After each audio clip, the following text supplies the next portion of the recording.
Well,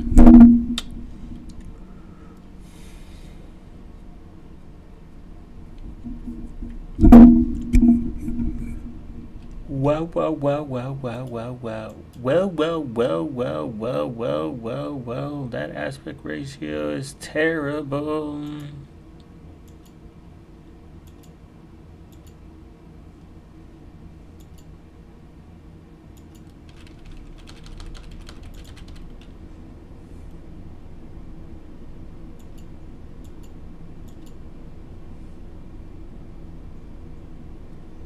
What up, Merry Christmas, brother? I learned I hate DNS. I hate DNS, and clustering was super fun. I got my cluster set up. I got Titanium DNS set up. That's super fun.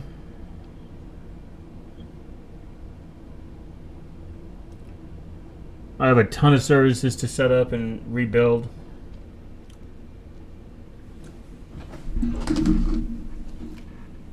Gonna rebuild. I was gonna go back to. I was gonna do git t setup, but I'm like, nah.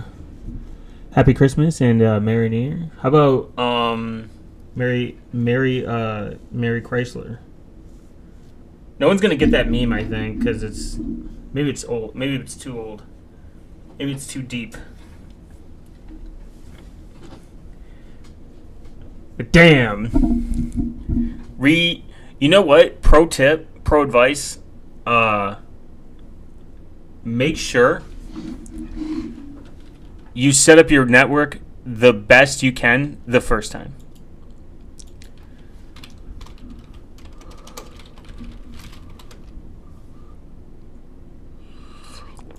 Because that is how you achieve big brain. Though having a high availability Proxmox cluster is pretty nice, I kind of want to throw the internet out for like a couple hours, though. I will say that it makes you angry.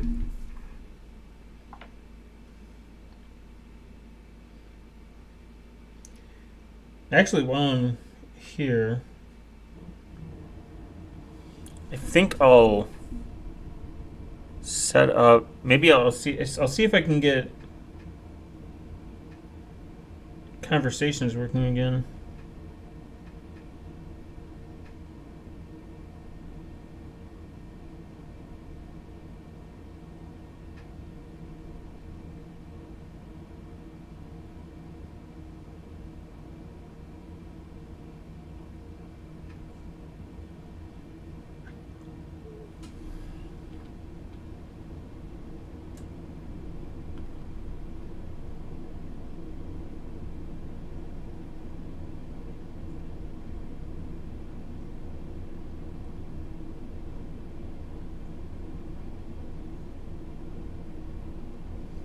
Maybe Bifrost will work this time. Maybe it won't.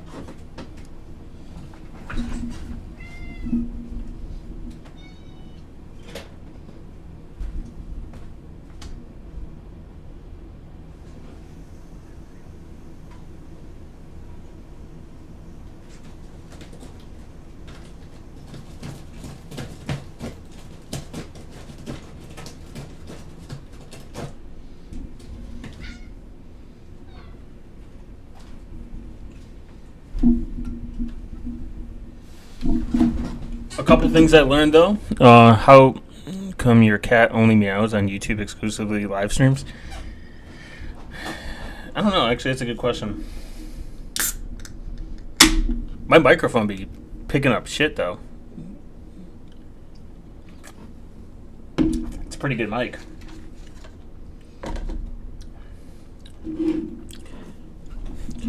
I will say that things that I learned.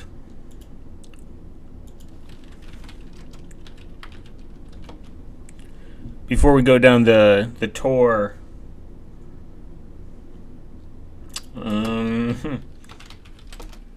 The Tor Foundation. I will say I learned a couple things.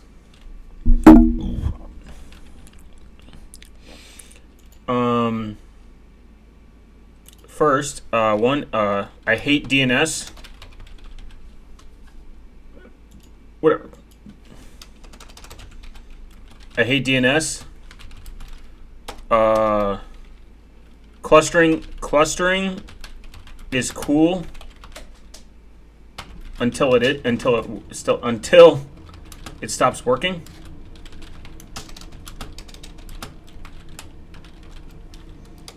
Always have a backup.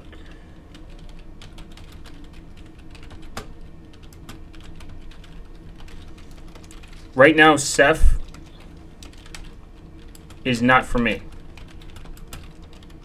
I don't want to say it's a waste of time, but I have such a good backup scheme that I'm not really worried about the rebuild. The cool thing about Ceph is it takes your storage and it makes it redundant as fuck. Like, very redundant. That's the purpose of it. If you don't necessarily care about the redundancy, it's not. It's a cool learning tool, but it's not. Oh, and I also learned, this is more of a PC thing. When my internet went out, my desktop Void crashed, and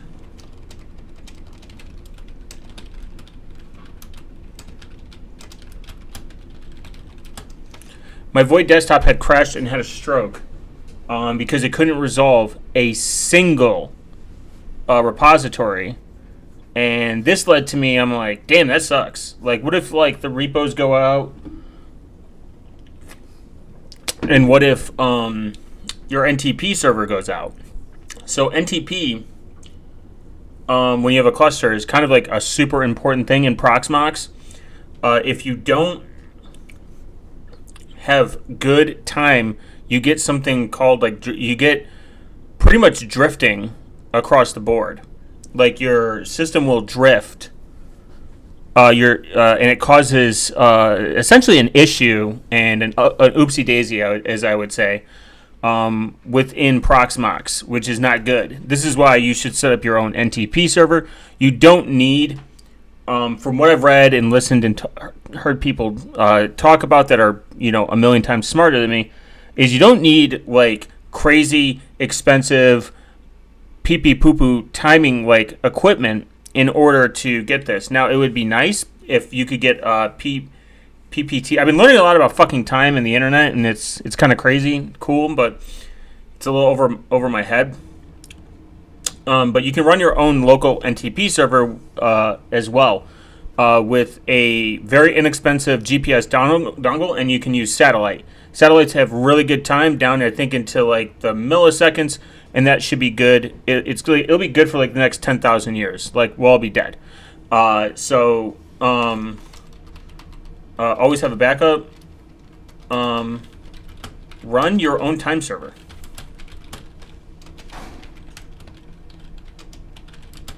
Or NTP. Not even just for privacy, but for security as well. Time servers aren't encrypted. There is something called SNTP, which is encrypted, I believe, but it's not fully implemented everywhere. Your best option is just to run your own NTP server. You can go get a very inexpensive, like I said, cheap dongle that works really, really well for like $15-20, maybe 30, I think, $15 to $20-30. But it needs to see the sky, so you need to make sure that it's, look out a window or something. Or you can get PTPP, and that will allow you to get more accurate time without needing to look at the sky all the time. It's kind of cool. It's kind of interesting. And then your entire local area network can run off this. You can even, I think some routers support like where to point your NTP server, and then you can use the other ones as a local back. Like you can do local first, and then pick backups just in case your local goes out. Obviously, same thing with your DNS resolver. Like the cool thing about Titanium DNS is you can have it a complete non-forwarding, non-recursive, authoritative DNS server, meaning that it's not going to use any middleman to reach out to the internet. It's only going to go to the authoritative DNS servers, and it's going to never go out and touch like Cloudflare or anything that, or like Google or Quad9. It's just going directly to the source, and this can cause, obviously some. Normally, computers, if they do this can cause like delays because it has to reach out and be like, hey, where's giantmilkers.com?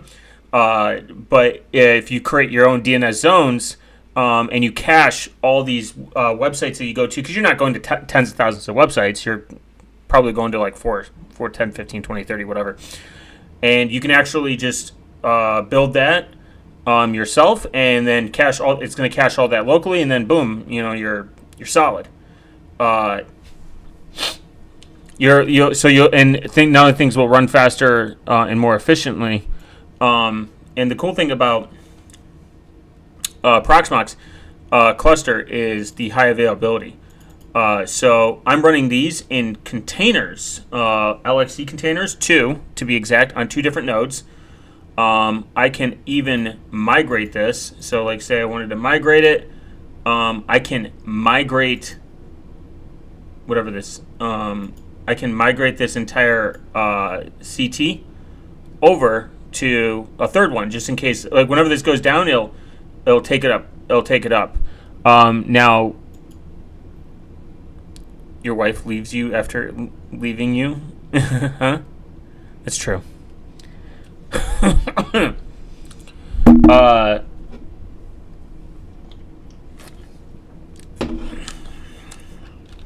Running Ceph would actually allow this to have block storage across these nodes for redundancy. The problem with that is it cuts the storage in half because Ceph. Once I get 2 more nodes, once I combine 2 more nodes into here, I will actually set up Ceph. You can add nodes as you're going, and that's the benefit of it. What happened to Brady or not? I forgot. I think it became closed source and I couldn't play it anymore.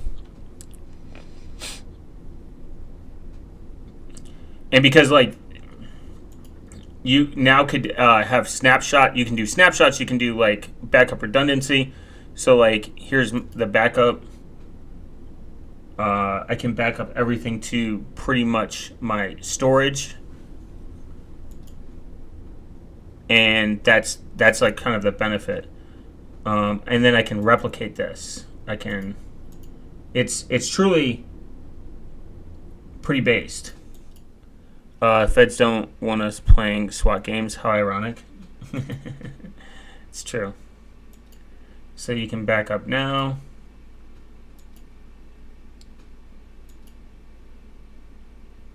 Now it's only showing local, but I can obviously.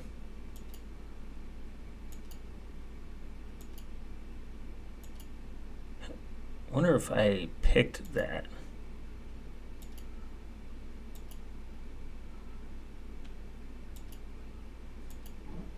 Oh, wow, I didn't.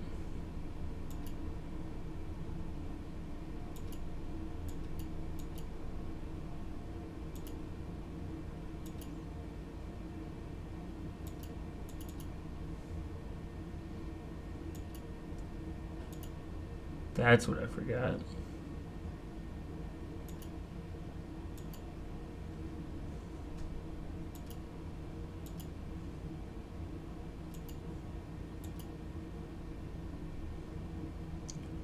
So I could back up my nodes on a snapshot. By the way, when Cube OS tutorial coming out? Cube OS is kind of hard. I don't want to say it's hard to do a tutorial. because you need a way to capture the screen, and screen capturing is pretty hard. I mean, not impossible, but it's definitely doable. So I can do a snapshot and to 3 terabytes.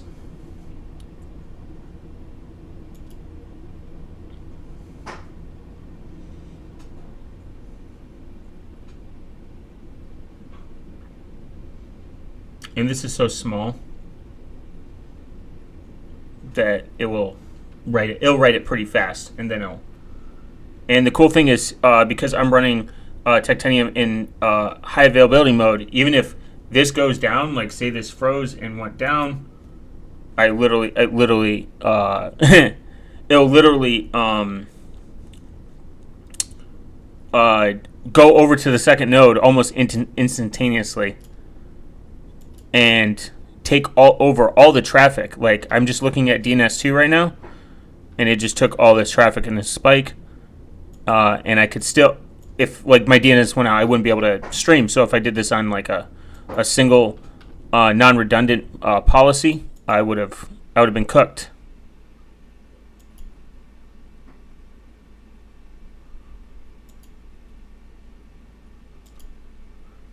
The only downside is it's not as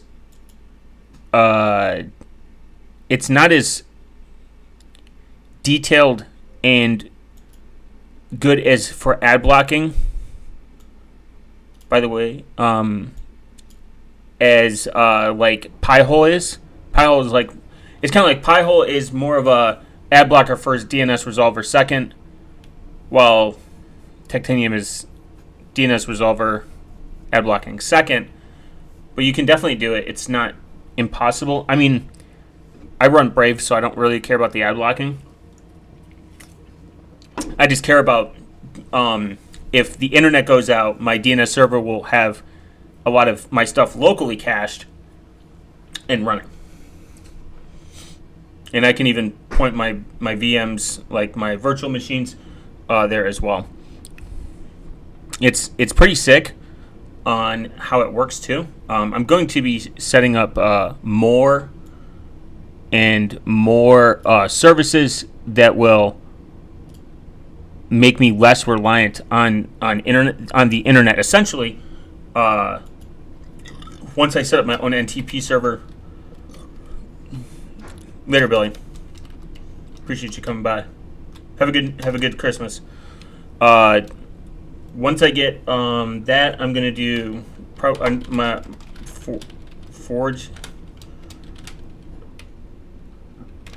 Forgeo. Definitely a dashboard. I kind of already have an XMR node, Nostr node, Nostr relay.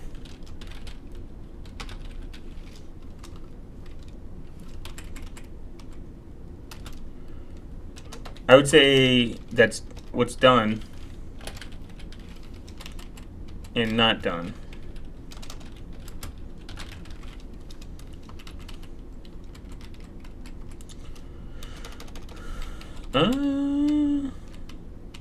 DNS and HA, and then clustering. Not done would be Forgeo, Jellyfin again. Well, I'll just say media stack. That'll be easy. Based, based. Thanks.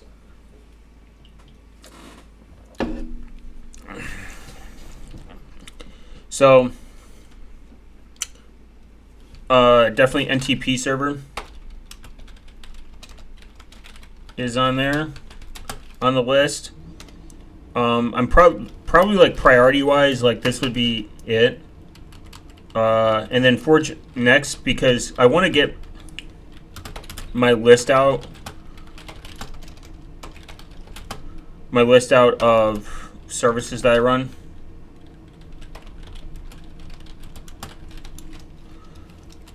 and then just kind of like a dashboard to make everything. I gotta find the right dashboard to find. I gotta find the right dashboard to make it kind of worth it.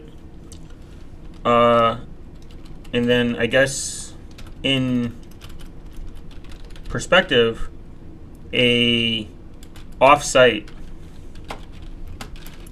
cloud backup.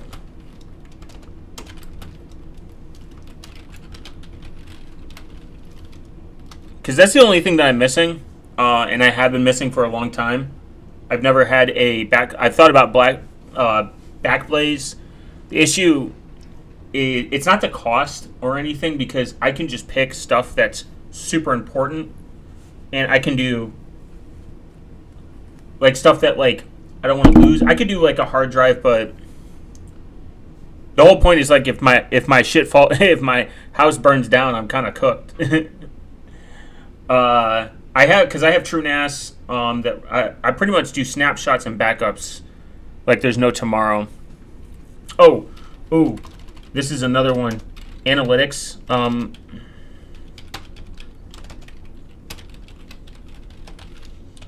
Analytics probably either with Netbox.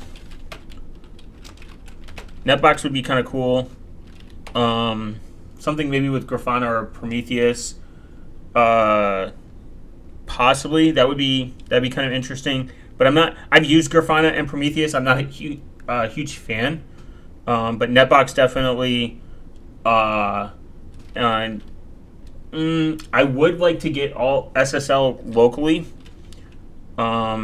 As well, but analytics, there's some other analytics that I would look at, but Netbox is definitely more prioritized. I need to find a sync thing alternative, and there's kind of a reason for that, and I'm going to explain. I don't like Nextcloud, so I will. This is kind of something I'm going to have to reset up. Is Edasync. This is how I sync my contacts, my calendar, my contacts. It's end-to-end encrypted. E2N E2EE. That's for my contacts and Cal. You can actually use Git for this too. If you like a huge fan of like GitHub and like stuff like that, you can actually get GitHub. You can take GitHub and use Git to sync stuff, encrypt. I just don't want to do that. It's kind of goofy. I've tried it, but Forgio is going to be definitely my CI. CD. I like it more than GitT. Edasync is going to be for my contacts, CalDev, contacts and calendar sync. I could do that kind of locally, but I need a sync thing alternative. I guess I should put this.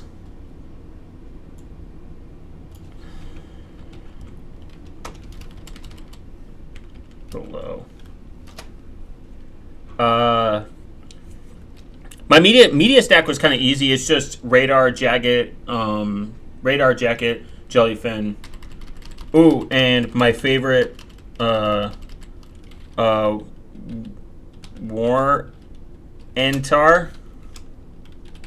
Warrantar is like a way for warranties. Pretty much warranties, like if you have warranties on stuff, it keeps track of it. I've ran that for quite a long time. It comes in clutch when I forget to import it on my email. That's kind of like the purpose of email to me now, is just keeping track of warranties for stuff that I buy, and it's come in clutch. I know people hate email, but I'm not going to keep. I hate paper. That's why I use paperless NG.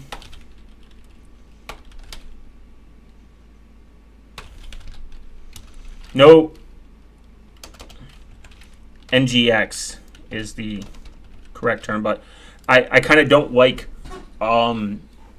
physical paper all the time, because I know people are like, oh my god, it's on the internet, and your balls are gonna get hacked or whatever.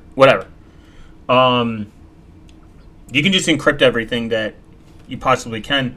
Anyways, there's also Bento PDF, and I'm gonna try to organize like my critical stuff, etc. This is just me roughly going through it. But definitely XMR node, master relay, DNS, clustering. Those are things that are really easy to do and kind of like figure out. Titanium is definitely one of those things that's easier to set up in high availability mode, and it works. Like, I've tested it. I killed one of my containers after I set both of them up. Very easy. If you run it on Ubuntu server, though, the problem is it's because it's using some form of local DNS service to essentially connect to the internet. You kind of like gotta like there's a command you run essentially, and you comment something out and it resolves it, because it takes up port 53 and you need port 53. So you spin up two different hosts, two different virtual machines. And then you make Titanium go into high availability mode. It's like literally 3 to 5 commands. It's super easy.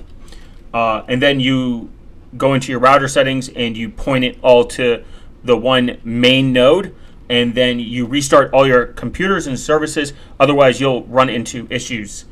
You won't see it work. Like, it's not going to work. So everything has to restart.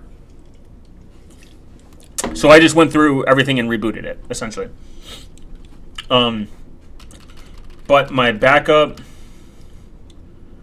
and there's a couple of companies that I'm looking at. Phylon is one of them. Backblaze is, and then I want something that does zero knowledge and encryption, some form of encryption that I can have.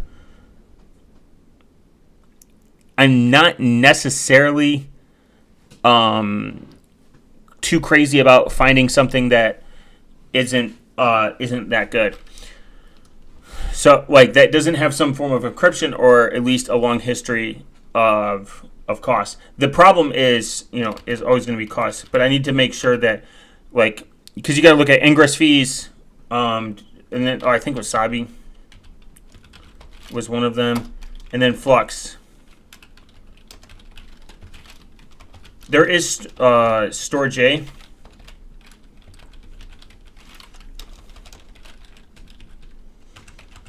as well. Yeah, what's up, man? Definitely analytics. And then Uptime Kuma, I guess. You can actually hit Uptime Kuma with a webhook, and it'll notify you via Discord. But I want to get my own self-signed certificates, run my own DNS server. That'd be kind of cool. I don't know if I'm going to do that with Nginx Proxy Manager or what, but I'll figure it out. But there's a reason SyncThing alt is in the thoughts. So SyncThing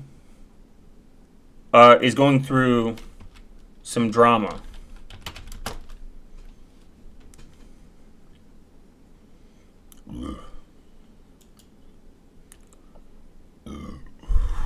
And this is kind of crazy. I want to see how old this is. So it's more of like on the Android side. It's not, but it's important because I want to use it on Android as well. The SyncThing Android oh,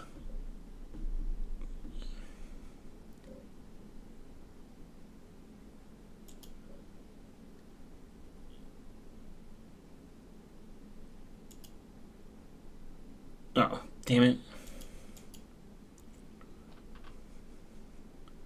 I guess maybe. Now, some people are saying it's over proportion, it's overblown, and it doesn't really fucking matter.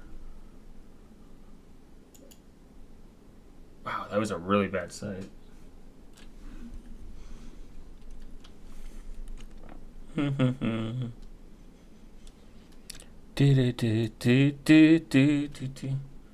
Okay. Here we go. For the super employed. It's kind of sad. So from what I understand, one of the main developers stepped down quietly and handed their keys in the repository to someone new. So F-Droid at this point is being used to push out an app with sensitive permissions that's been taken over by an unknown individual who refuses to engage with its larger community of users and developers. I strongly recommend disabling updates from F-Droid. If not, uninstall and manually install 2011.2 or installing the Google Play version, which has a different maintainer. This is extremely shady, and it's just looking worse as time goes on. I'll link to the sync thing from. This is actually kind of important when you leave. I think the responsible thing to do is when you leave a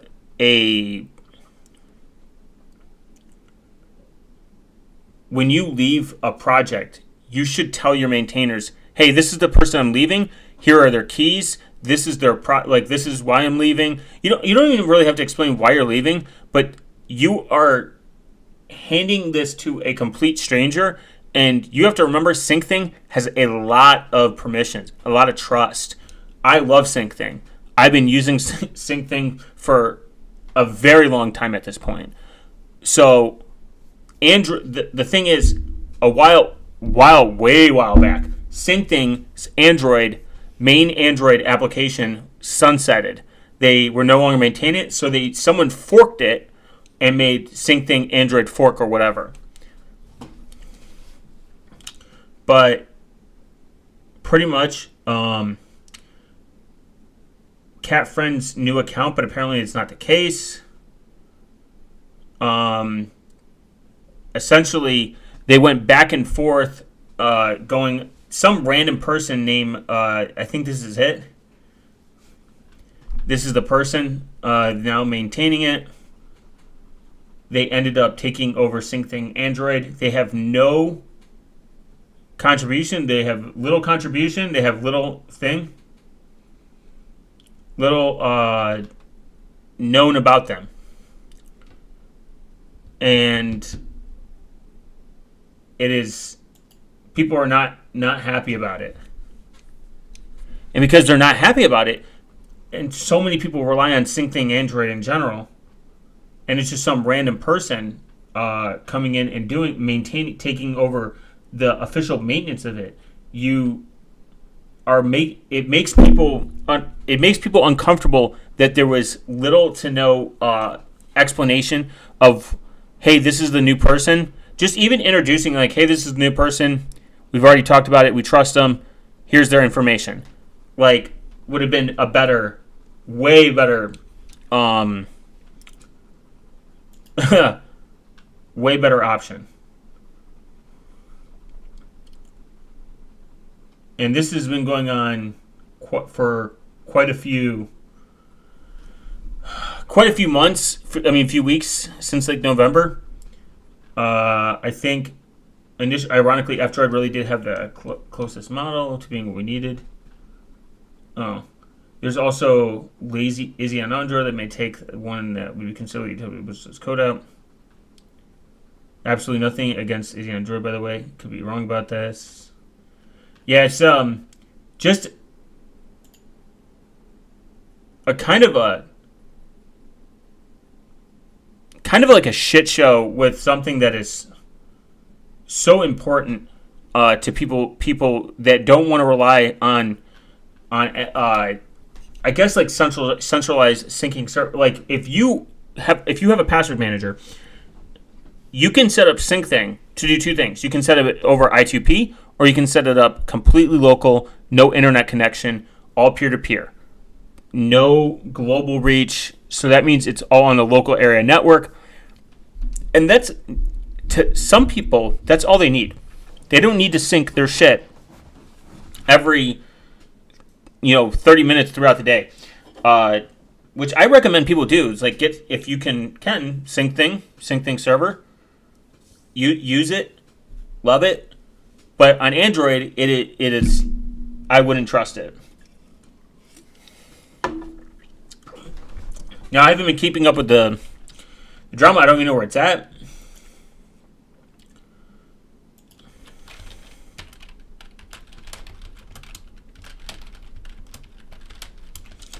And it's not a FOMO thing. We've seen this happen before, and people get a hold of code and keys, and then they end up not being such a good person, especially when they're signing it. And not everyone's a developer. Not everyone can just be like, let me look through the code. Yeah, they were it was getting, I remember, discontinued. And there was a very long, like super long thread on where people were wondering if they should.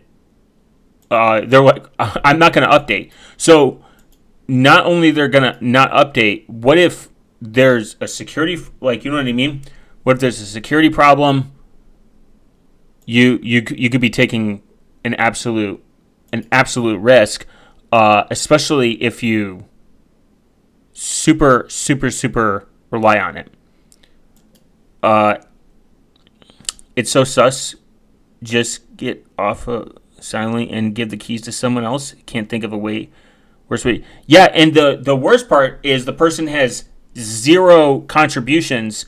Zero. Like, I know GitHub isn't, like, they said he started a new account. This is the crazy part.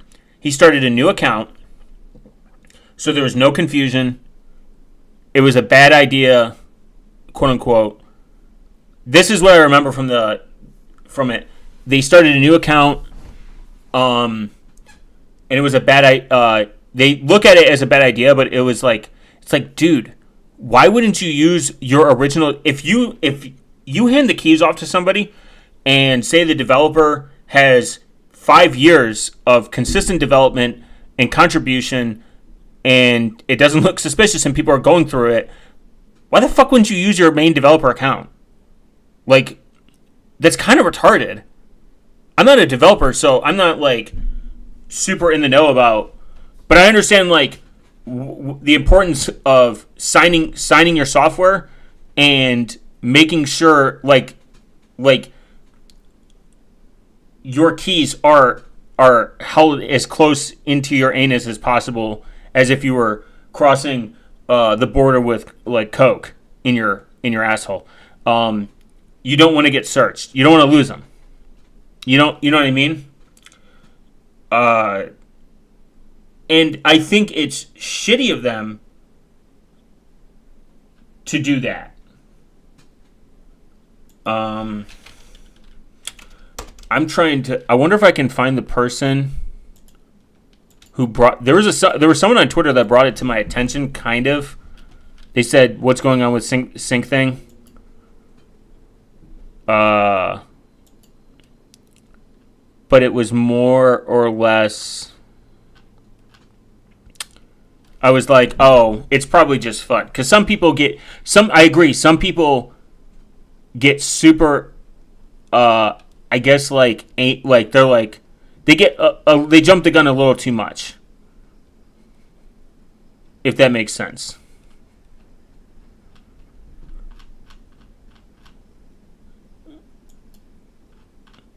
Man, why can't X have a fucking search?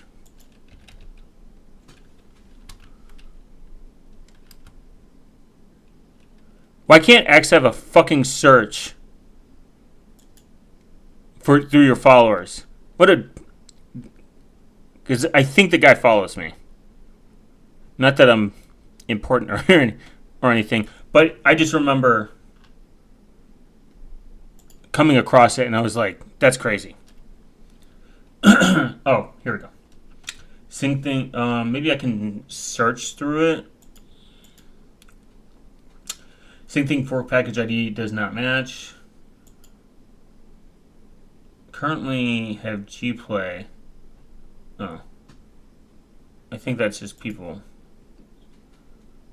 How I run two sync thing instances at the same time. Android.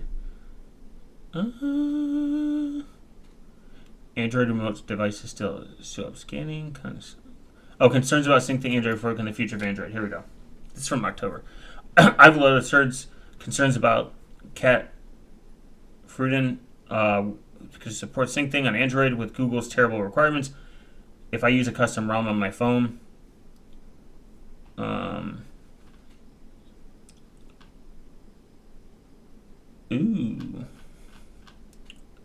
maybe syncing.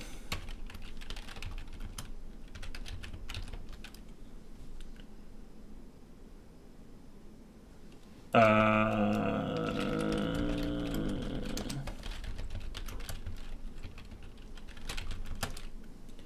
think this would be it.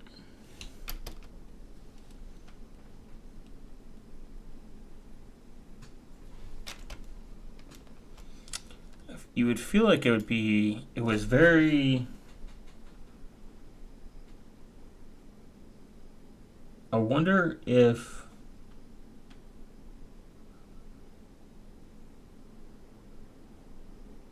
it got removed.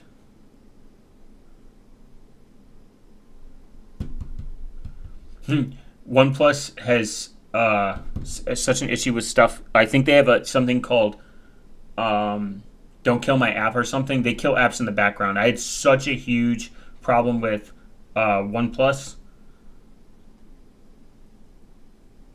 I don't know if I'm going to find it. The last seen threshold warning notification pushover, sync thing user. Oh man, I wish I could find it. It was on the sync thing like fucking forums. It's a very long thread.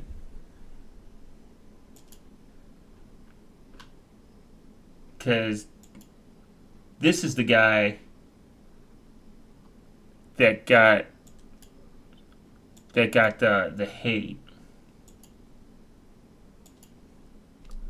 Oh no, Java. Maybe I can read it under issues. Improvement moderate.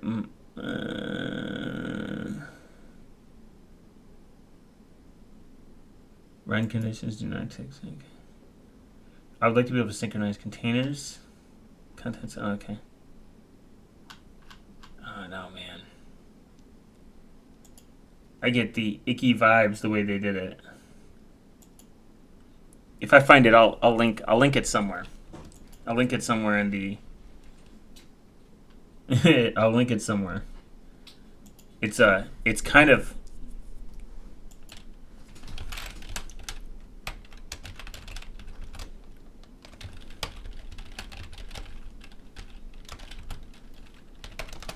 It's kind of one of those things that I would.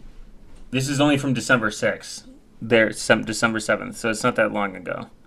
I think that people should think about that. This is why it's important to pay attention if an application you're running, if you have an application that you are running, I would 100% pay attention who's the maintainers and see if it switches at any point. Like alert yourself. Be aware of what the software is using. Damn. Look how many fucking. I hate this.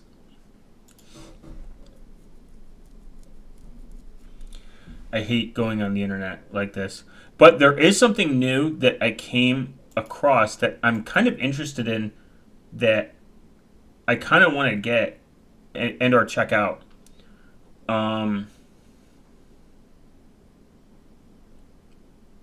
What an interesting app for someone to make. And they made it proprietary. Minimalist task manager. Recurring task calendar. CAPTI. Nope. Where is it? Open Notebook, open source privacy platform, supporting 6. I actually have a couple of local AIs that models that I deal with. They're kind of cool. But this is what I wanted to. So it's free and open source. It's called PearPass.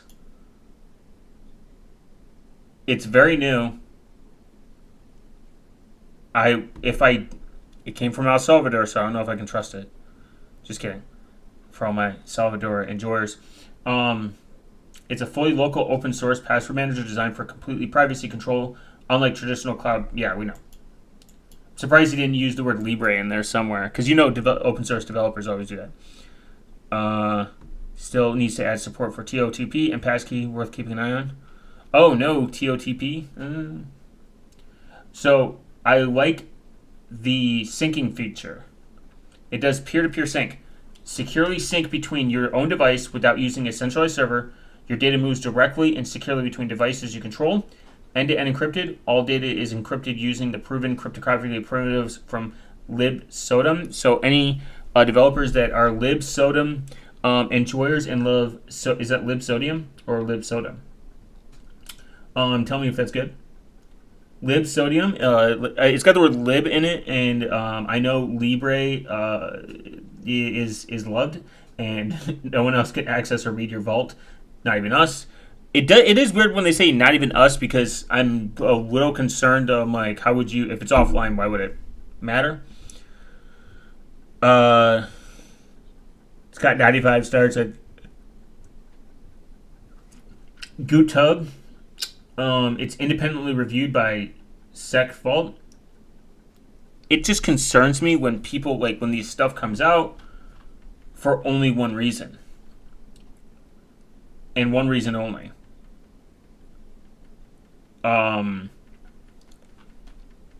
It's got dark mode. The only thing that concerns me is that it's free, as in cost. And that's a lot of work right there to do. I mean, maybe password managers are like not that intensive, so it's like I'm trying to be charitable. But no cloud, no data, centralized devices. I would consider this over KeePass XC. They say they have, I don't like their privacy policy. I read through it. But this would be such a killer for Cubes. I don't think you guys realize using Cubes OS is a fucking nightmare to sync anything. Even just your PC. If all it uses is just QR code. Now, I don't know what it uses. Our peer-to-peer connection. Our peer-to-peer connections allow for seamless syncing, meaning your data always stays at your fingertips. Let's go to GitHub. I'm not a huge. This would be a game changer in terms of like just syncing. So I wouldn't need sync. So if I can get this to work, this is all I use SyncThing for, to be honest. I use SyncThing. I know it sounds crazy. I use SyncThing for one reason only. My passwords. That's all. I don't. Now, if I can use, I don't want TOTP inside it, because I separate my TOTP for my own reasons. I don't put everything egg in one. PearPass, we built to solve key challenges in digital security. Peer-to-peer runs on the Peer Runtime, a peer-to-peer technology that removes the need for centralized services. Your data processed across your own devices to give fast performance.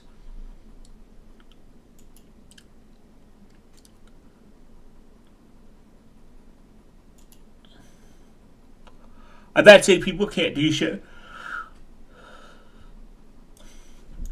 shit for free out of the kindness of their heart. And they can do an audit, but I don't know how to read an audit, so it's hard for me to.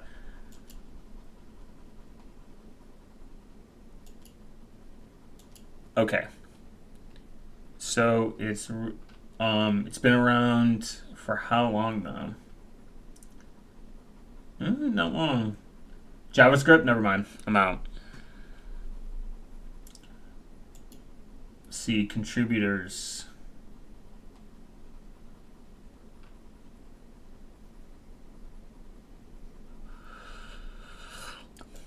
Actually, let's see this.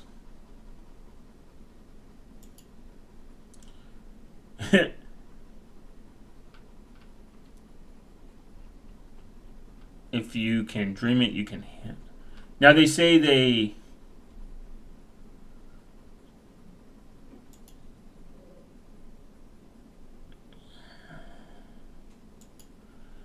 they say that, okay.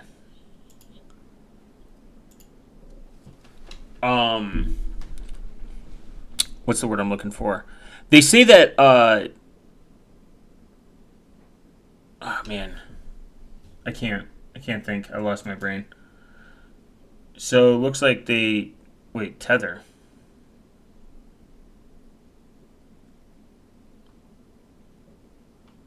Ooh.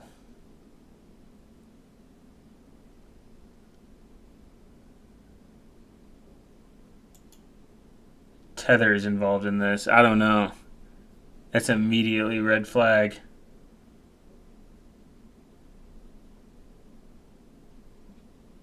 Yeah, no thank you. Tether is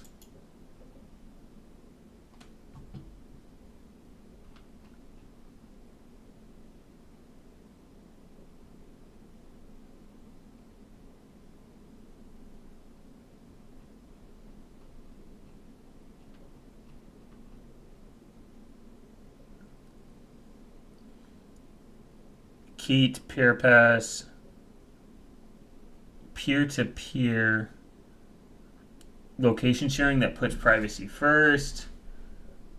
Rewind Bitcoin. Peer-to-peer. Ooh. Yeah. Yikes. Ready to revolutionize, download.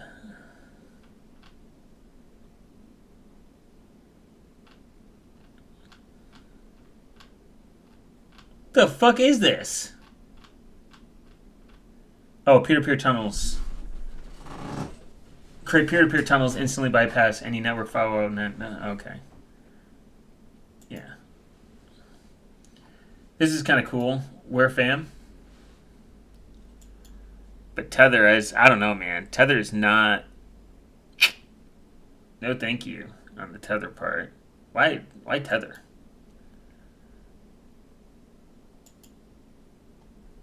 Yikes. I don't know. If someone could look through the code and let me know. Let me know how it works.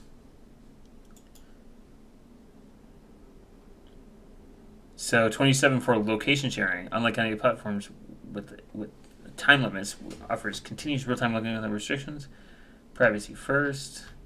And then you read the privacy policy and they're like, we actually collect all this information. The best privacy policy is almost none. We do not collect, store, peer-to-peer. Okay. This is... We use RevenueCat, third-party servers, to process voluntary donations. Typically, do not collect it. Okay, this is nice. This is a clean thing to understand. Your location data stays on your device. Okay, interesting. I will respect their... I respect their use of a simple privacy policy.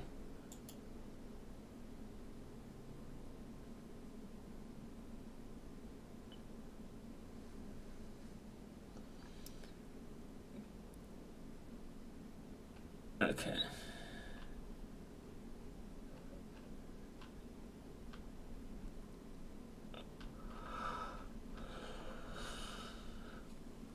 I do not respect this. Too many words. No. Um,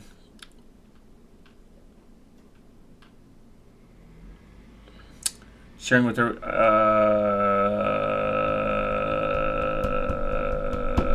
If tethered data or subtly all of its assets were acquired by a third party, which case personal information held by.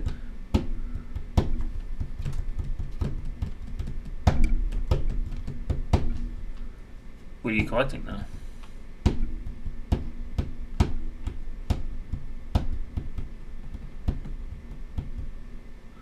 Administrator of the website, system administration, IP address, browser type, whatever. Detection for troubleshooting purposes. I would probably trust this on a. God, it's just the Tether thing. Tether's not a good site, good company. Who wants Tether?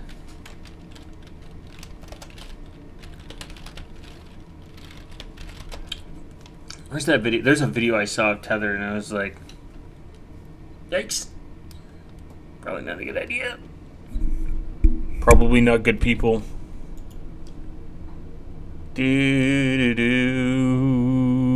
Tether not good. Just use Monero.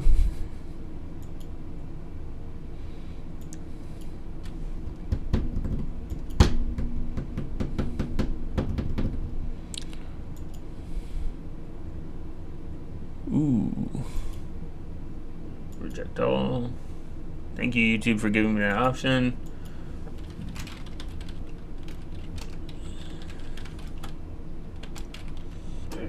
I think it was CoffeeZilla.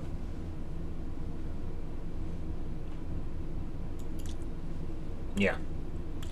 It's definitely CoffeeZilla. The short history of the world's most controversial cryptocurrency, Tether, is a stablecoin. Yeah, dude, I'm scared of getting a speeding ticket. How the hell do people just commit multi-billion-dollar fraud? Hey, what's happened to your auditor? Oh, we fired him because he was doing his job a bit too well. Yeah. I remember them. They're just shady. They're a shady I remember watching this. Just a shady company. Not a bot, though. Internet.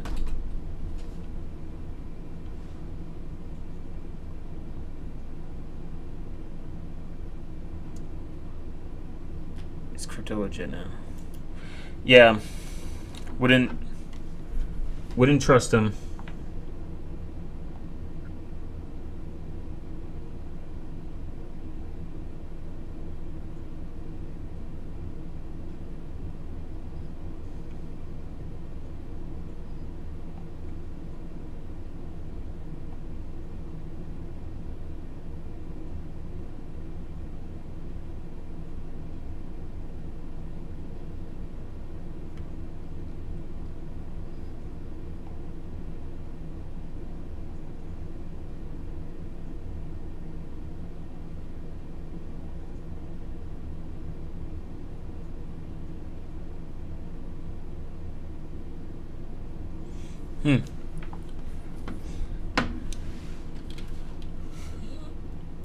I might test it on a, what do you call it,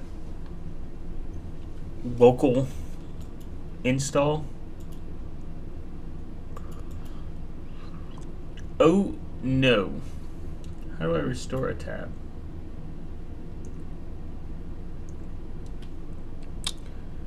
Lost my notebook. Okay, whatever. I'll figure it out later.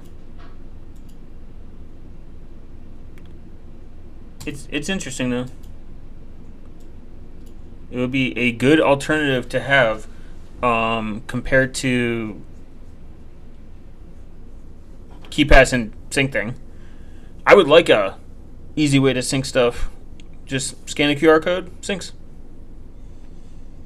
Scan a QR code, syncs over. Everything's synced. Everything matches.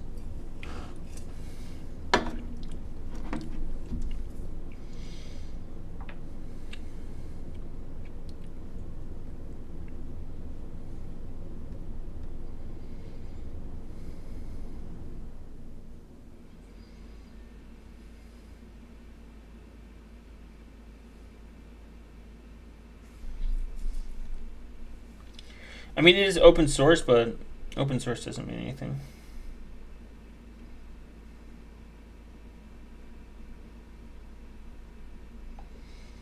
You can have really bad open source projects.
Very weird because they don't have a APK.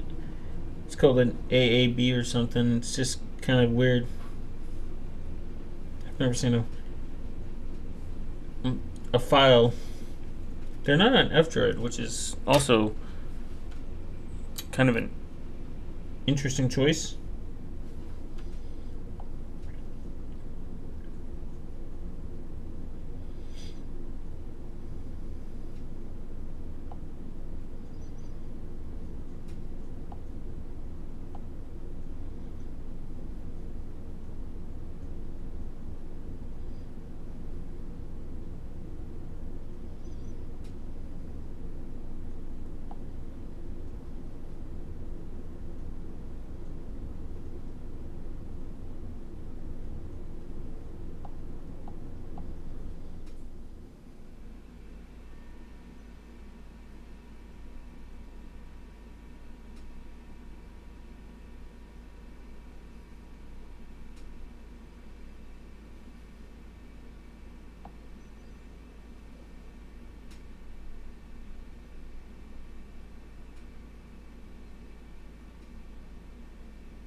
Yeah, I don't like the... What up, Jay? No notification? I know. I don't like, you have to adhere to our terms of use with the password manager. It's kind of sus.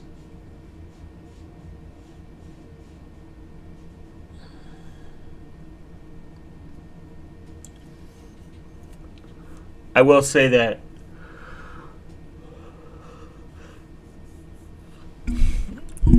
a very strange password manager.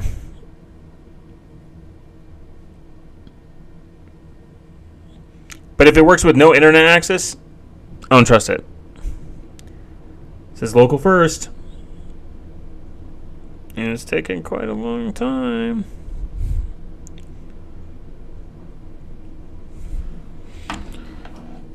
That's why I like keypad. I mean, PearPass looks better, looks cleaner, looks more modern. I will say that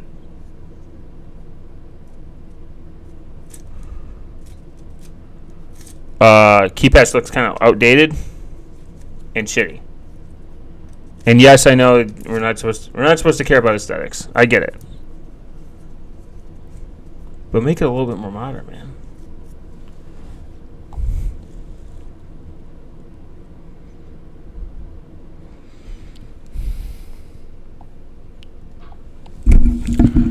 I wonder if it allows me to show network logs. View logs, there we go.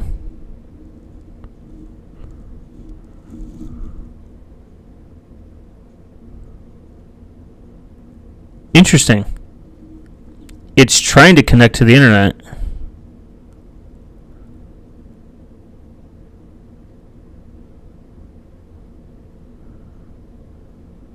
Because I installed it with no network policy, and it's saying permission denied, permission denied.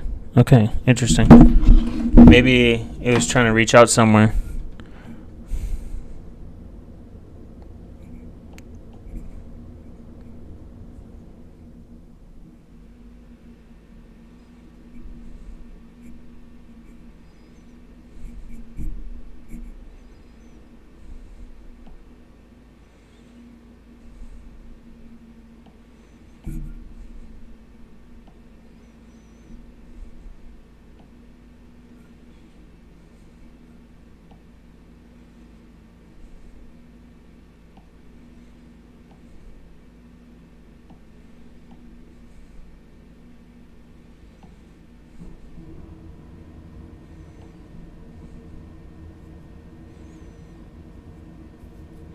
Hmm. Yeah, probably. It's interesting. That's why I like Graphene OS. You can look at logs and shit. I wouldn't say it's trying to call. I don't know. I would. There's a way I can look at like. There's kind of a way you can see like where if you set up. Like on my DNS server, I can kind of see like where stuff is trying to call to, like on a per policy basis. Like I can just pull up the IP address of like my phone and see like what apps are like trying to reach out, even when there's no network. I mean, I denied network, but I would like to run it. Maybe pull up Wireshark and see what I can do. Like see what if it's truly local first. Truly, you know. I don't trust a lot of apps that say that.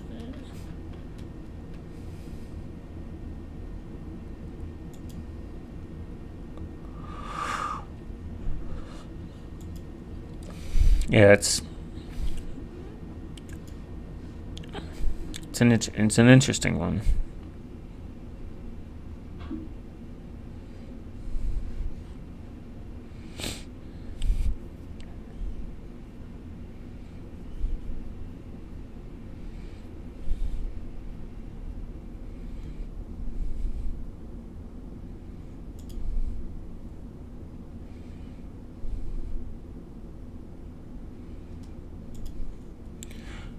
We'll say that it's a cool project, minus the fact that it's the whole tether thing and not charging anything is.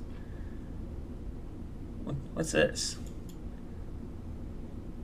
I was on D.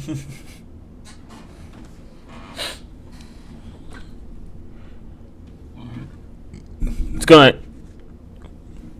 Welcome to the live stream, though, Jay. Hope you're doing well.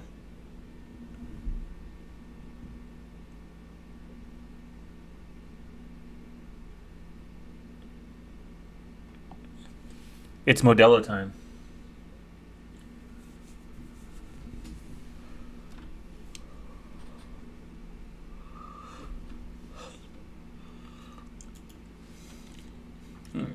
Enter.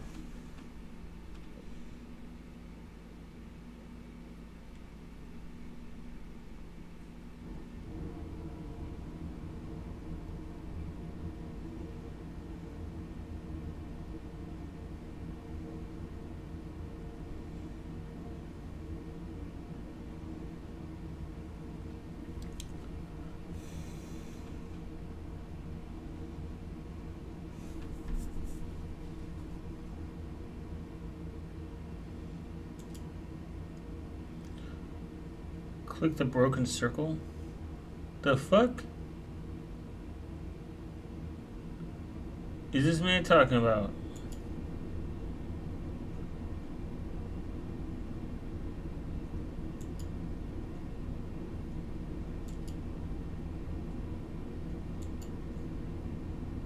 Oh.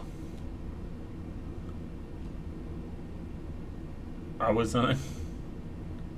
Hey, look, you can log in with PGP keys.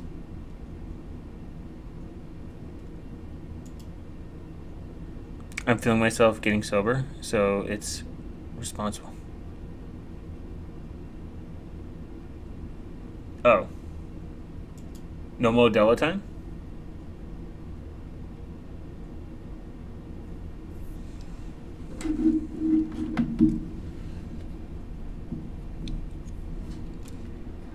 That's good. You should embrace that.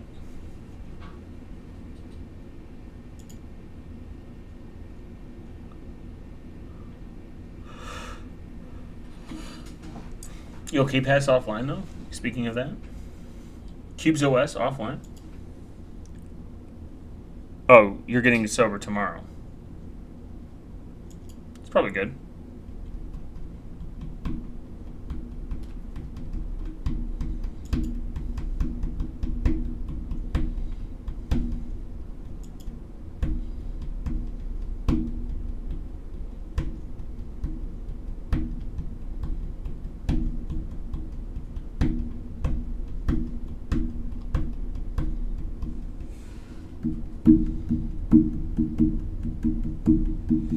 I'm sober now. Oh, it'll be. Oh, okay. Wow. Interesting. Yeah, pitch is cool.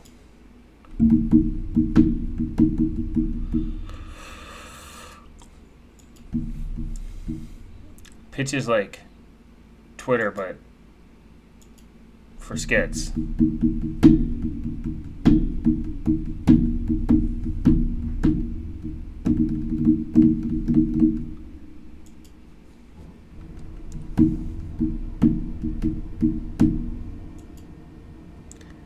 Ramble's always funny.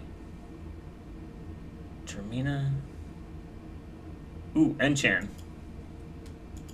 And never heard of this one.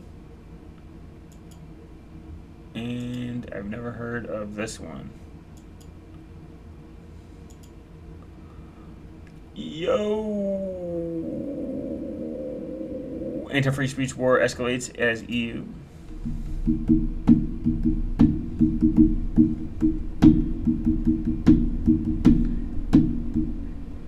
Does anyone remember Dig? Wasn't Dig the like Reddit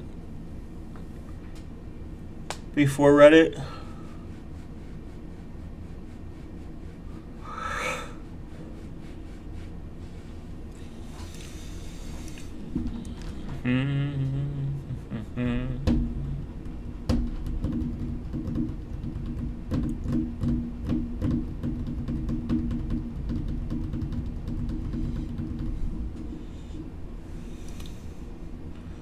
Duck Dope Go. Huh. I'm Duck Dope Go, the duck, if you will. I'm here to provide premium prohibited projects. Interesting. DuckDuckGo, but drug dealer.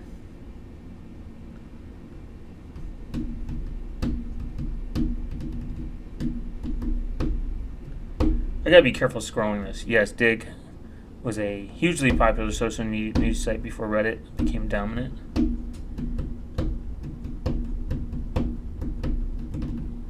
I never really got to use it. I'm just aware of it.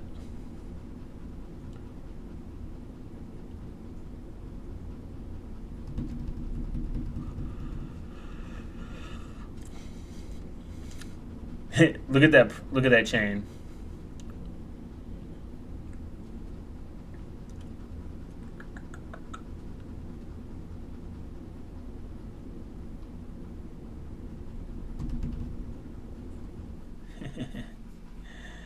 Gotta love the internet. It's awesome. Oh, a blog of the lost. I remember this. Is a blogger? Phew, that was easy. I remember this. I remember this site. I don't remember this site. Oh. Outer space. Interesting. Running your own Tor relay on a VPS. Yeah, it's nice. You should always run your own Tor relay.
Let's see what this guy's got to say, and then Enchan's kind of risky.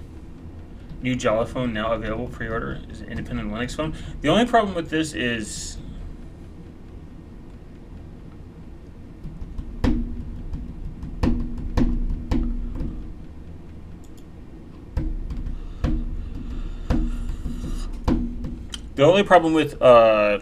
these Linux phones is I don't trust companies to deliver them. Not after what I've seen. And the Pine phone getting discontinued, which kind of sucked. There is going to be a FreeBSD port. Now, if Jala does kind of like deliver and it allows you to run like other free and open source Linux operating systems, that'd be kind of cool to like see. But the price tag of that thing is pretty gnarly. It's like $1,000 almost. No, 600. I think it's $600, which is still pretty gnarly for something that's not, I guess, complete. And it runs Sailfish, I think, and I used Sailfish and I did not like it.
This looks like Dread, but Reddit, but not either.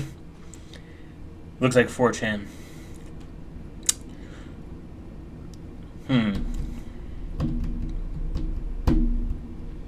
Let's see, what's the most privacy? Let's see. Anti-free speech, Europe's new chat policy, chat control legislation nudges forward towards EU. Mexico makes biometric identifier mandatory for all citizens. That's crazy. Signal, AFD slams EU chat control as enterprise use. What are some tangible real-world privacy products that you actually use? 2 comments. Privacy is the A few other obvious suggestions that you wear hats and sunglasses when outside. Trucker hats are widespread and make you look hard to identify. They're a good choice of obfuscation your face while not drawing too much attention. If you wear or use IR devices, which will deliberately tamper with, make identification harder for you to draw a lot of attention.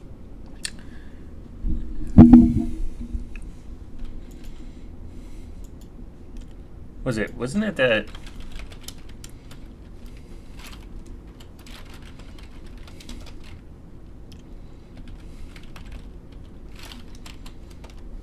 Did they ever catch that guy?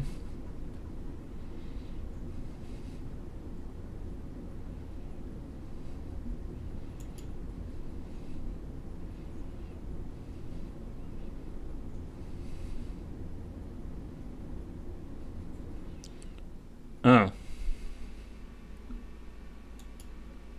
The guy was found with a self-inflicting gunshot wound. Interesting.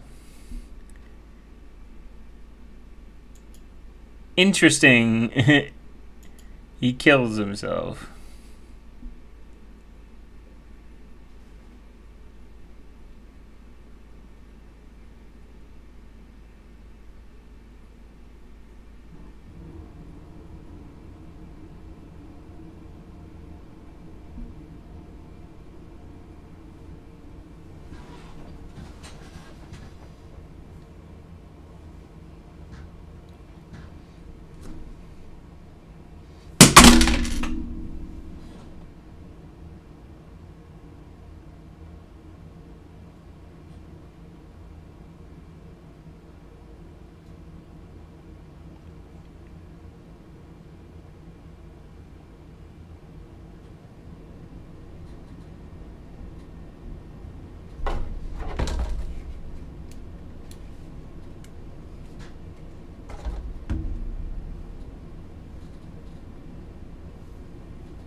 Hmm.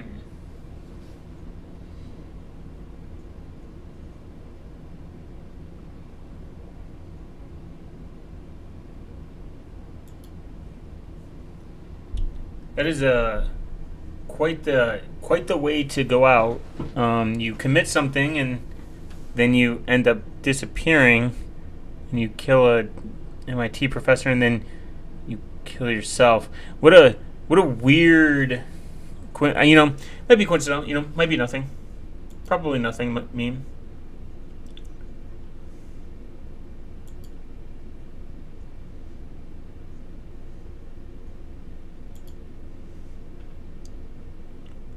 Let's see.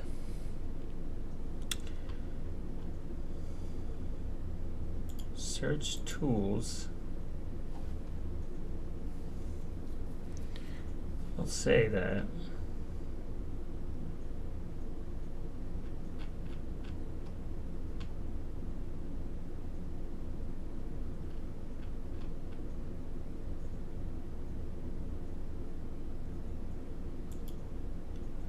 Is this the one that's still active?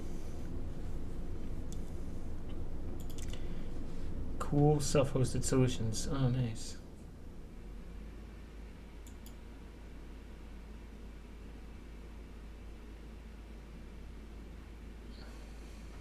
Actual budget's really good.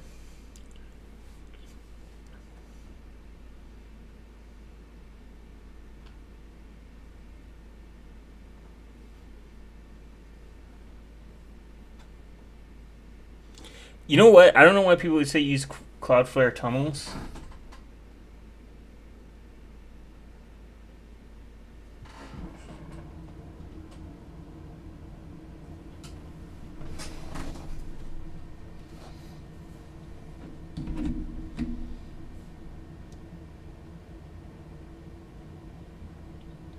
Because you can just set up like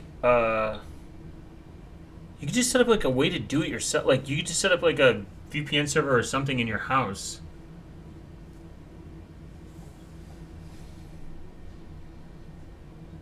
I don't know, it just seems kind of silly. Like you shouldn't expose like anything really. And if you're not going to do like a VPN, like a self-hosted VPN server, you can even do Tailscale, Headscale, Nebula, I think, is another one. There's all these overlay networks that exist.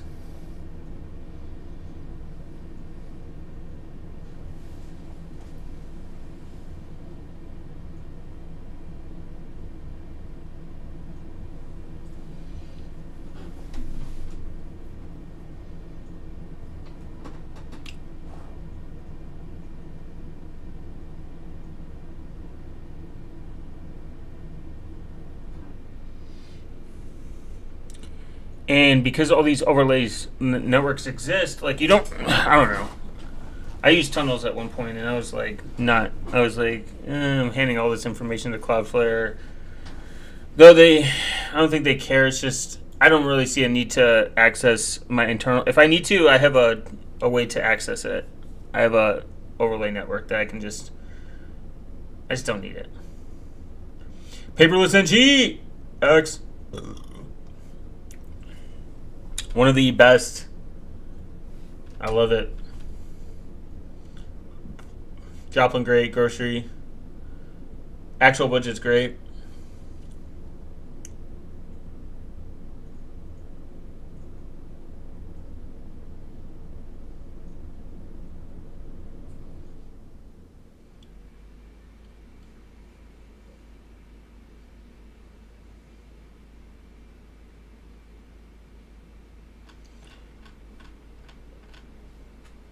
Yeah, actual budgets. Like if you want to, I would say image is probably up there on my, because I have image running. I don't really like Obsidian. It's proprietary too. Never used Ocular.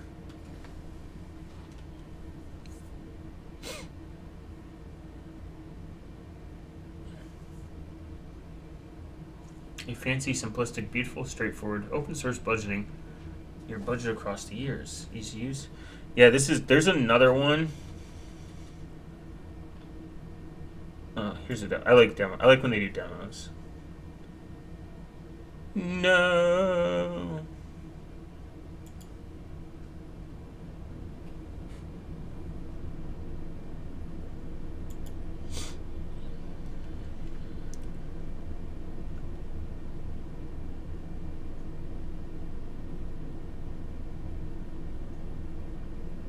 But if you wanted to, might not work because it's Tor. I hate when they do this. When they put this. Oh yeah.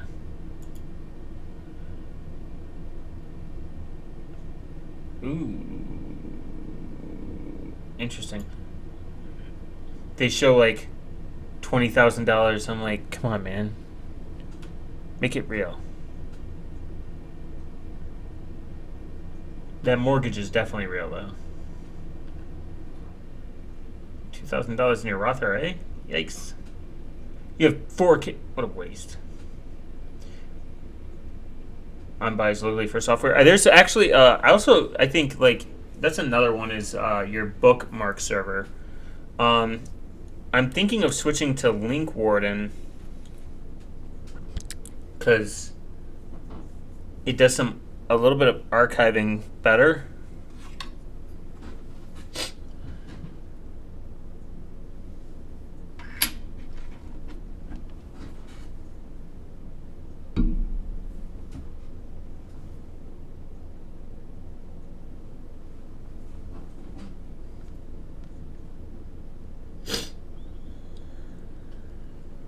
It helps with, like, I think link rot.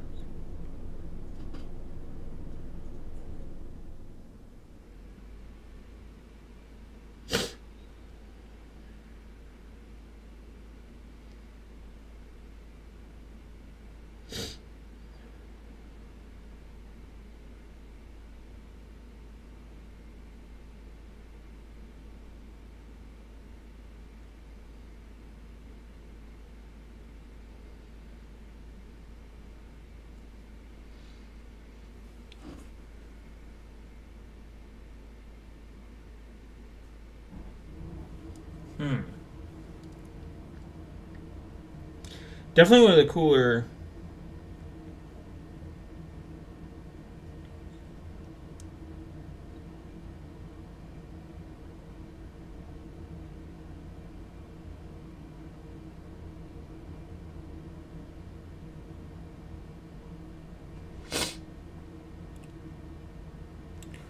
Definitely one of the cooler applications out there. Ooh, it does end-to-end encryption. Works regardless of your network connection. Keeps it private.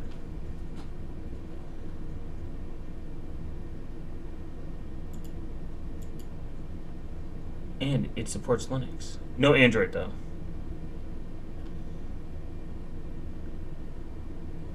I can tell you're getting sleepy or bored. No, sorry. I'm just, I'm reading. No sleepy over here. Or bored.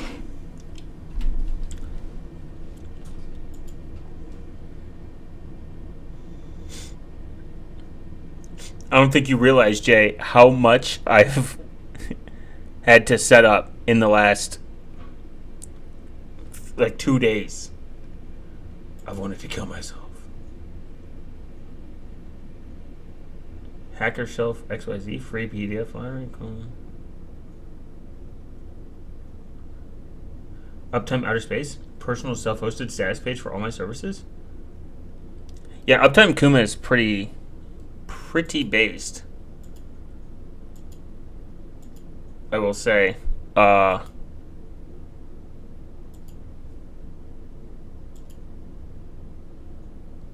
do this.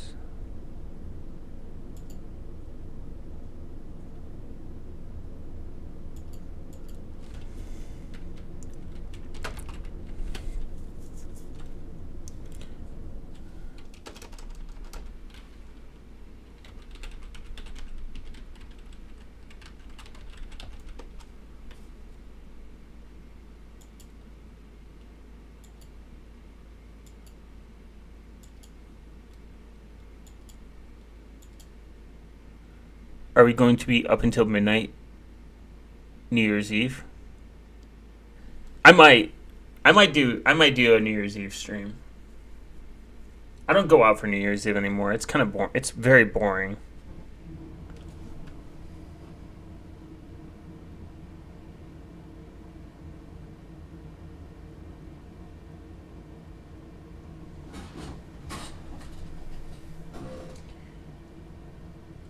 It's boring and it's not fun. I'll tell you that.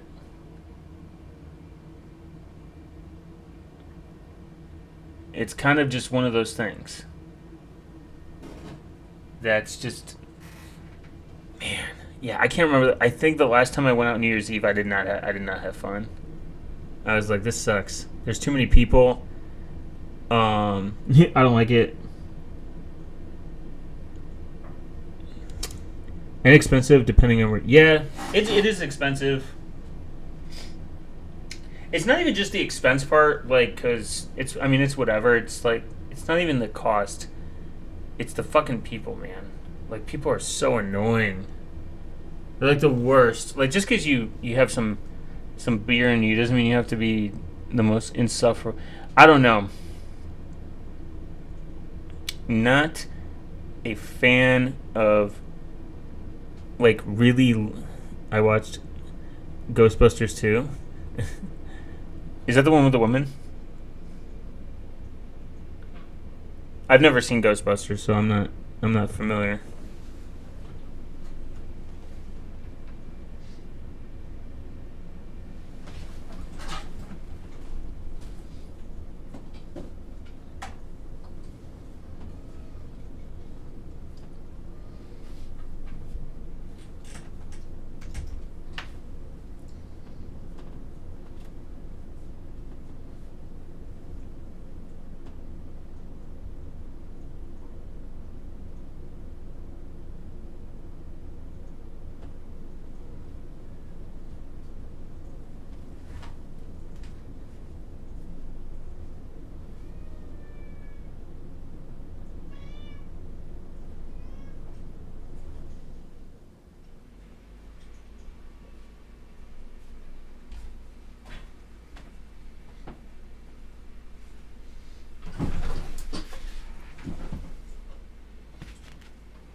Oh, New Year's Eve about the baby?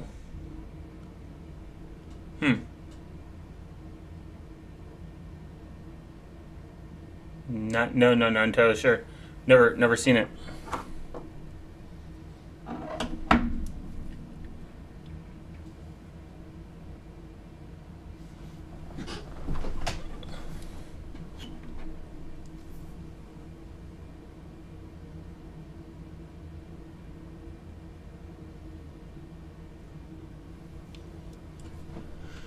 All right.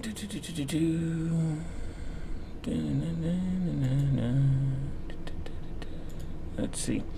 Okay. Host.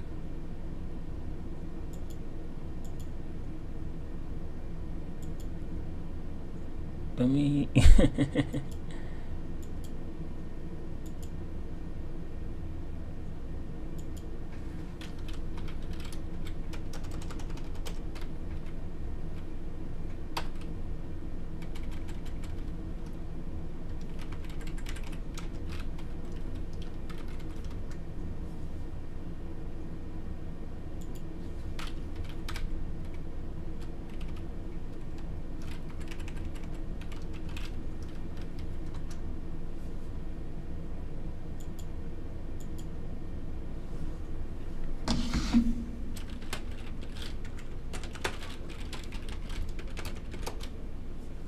There we go.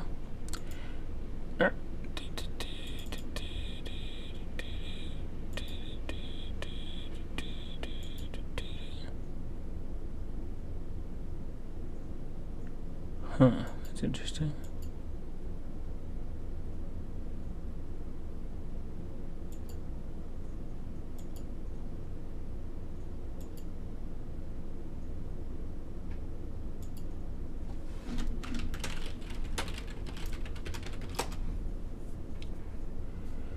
And you think I would have a plethora of Ubuntu servers. There we go. Just sitting around.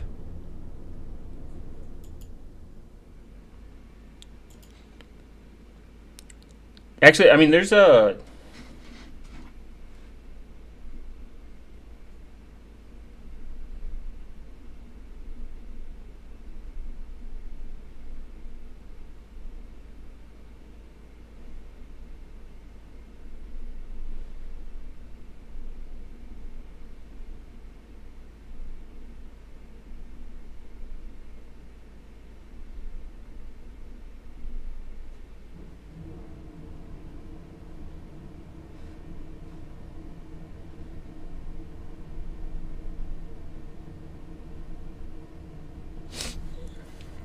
There's a lot of movies that I have not seen.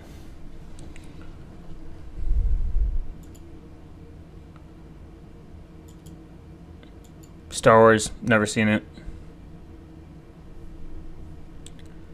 None of them actually. Never seen a single one, all the way through.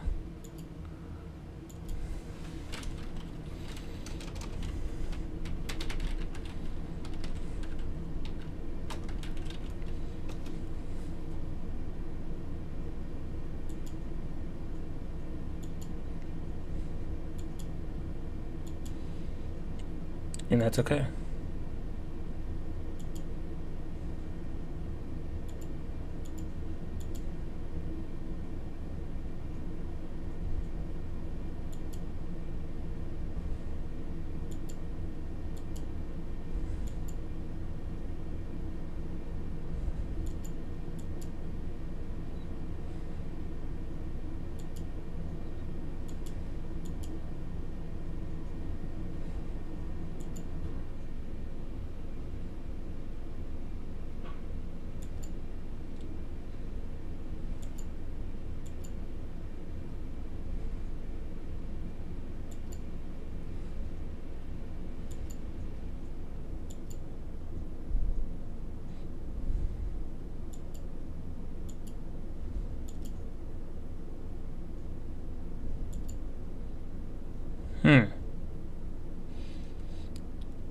Damn.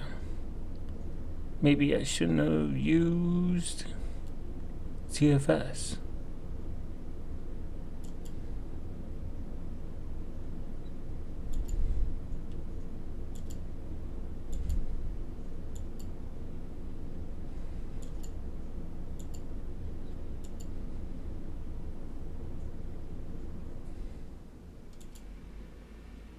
I will say that ZFS is cool in theory, but not fun. Maybe if I just do this. The fuck is my storage even for?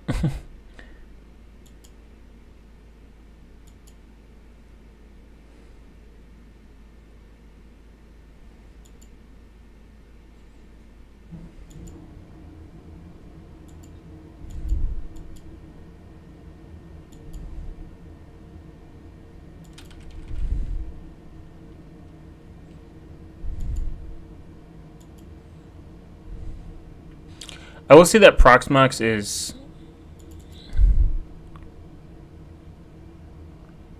very strange when it comes to creating and mounting disk. I always have issues mainly with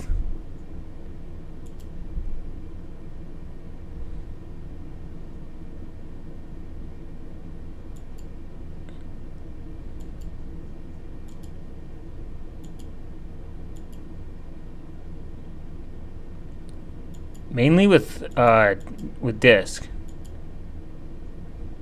I will say it's kind of the worst.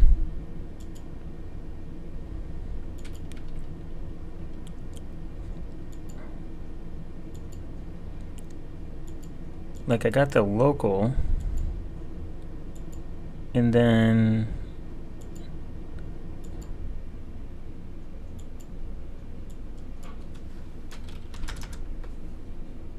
let's see. I thought I didn't iSCSI.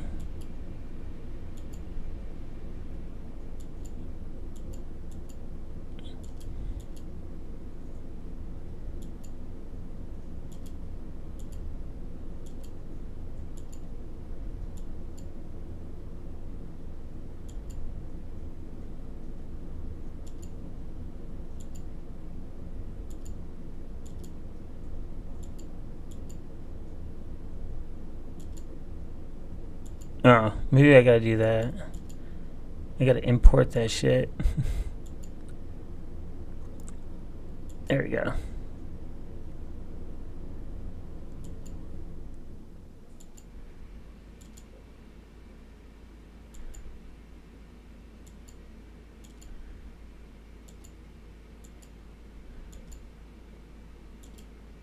Wow, yeah, I'll say that doing that's my biggest hate in Proxmox is the disk. Like, it's kind of confusing. It's kind of annoying too, especially if you have one of my nodes only has one disk.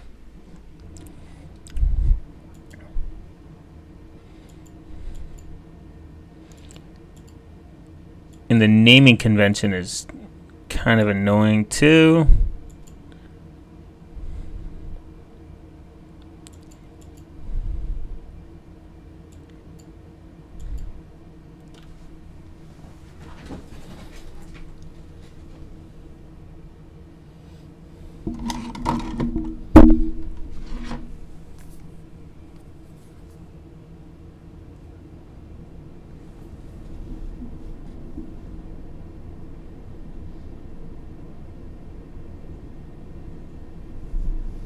One second, guys. I gotta get something.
We're good now?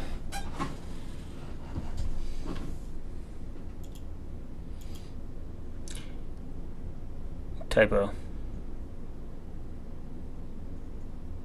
There's a way to bypass the subscription? Did you bypass this? What subscription?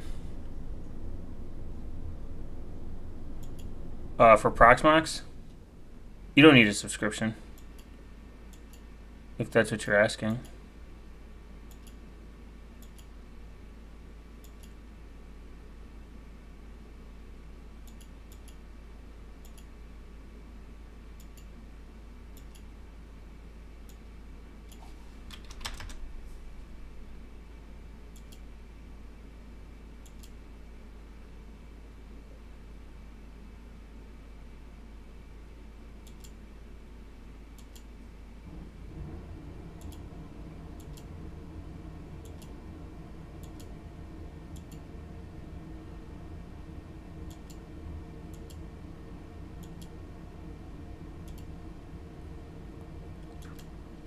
You don't need a subscription in order to. It's more of a less annoying.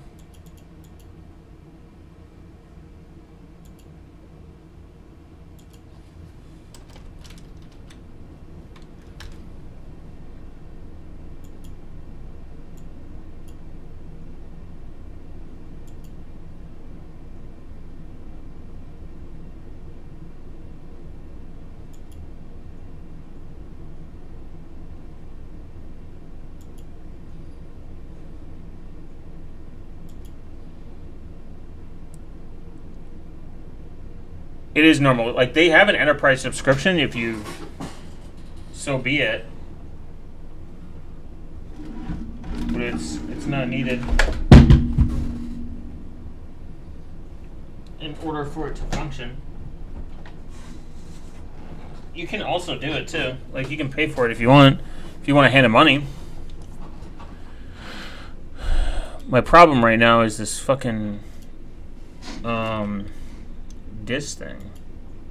So this is local. Maybe I need to... Oh, that's why I need to add permissions to it. Group permissions? User permissions?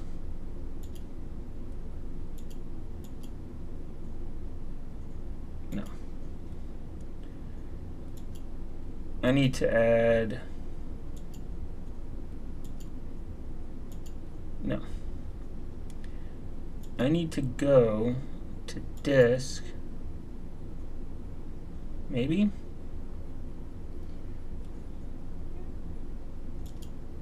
I need to go to disk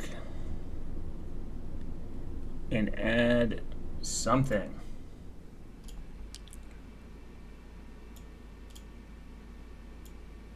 Like a rule that it needs in order to show up. It's kind of interesting. Never mind, it takes you off the enterprise. Yeah, Proxmox doesn't, but that's what I need to do. Man, I am losing a lot of storage too. I have Proxmox, I just need to mess with it. Why don't you?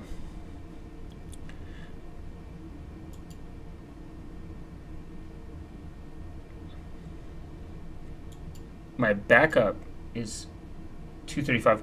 Okay. That's what I need to do. Super fun. What did I add? Did I add SMB? Or did I do...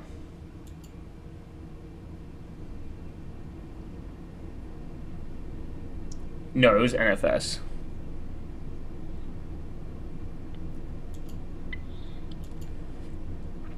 Proxmox is great, minus the disk problem that I'm having with this cluster.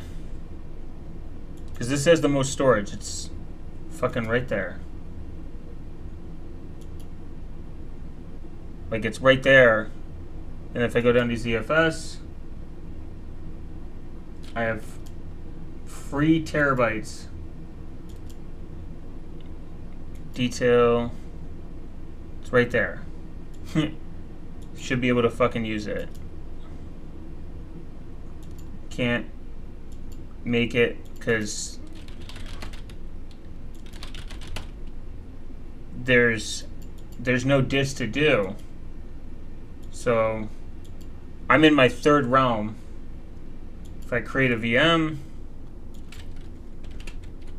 we'll call it 1, 2, 3. Storage, that's fine. This is local. Ubuntu. I'm probably overlooking something silly. And then it goes available capacity 0. For my disk, like it doesn't fucking exist.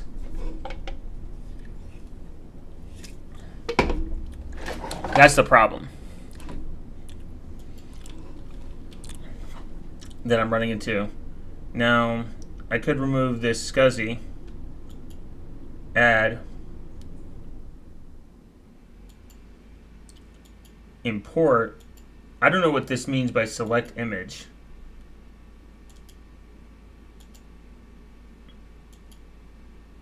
And I'm assuming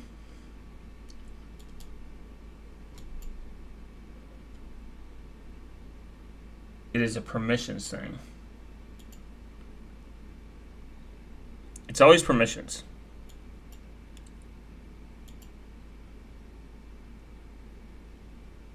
So there's none of this. I wish I could just remove this.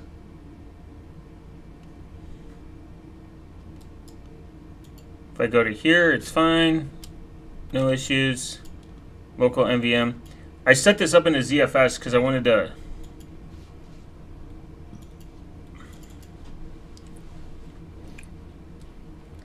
I wanted to raid this and see if ZFS is any better. If I go to big data center, maybe if I do this directory,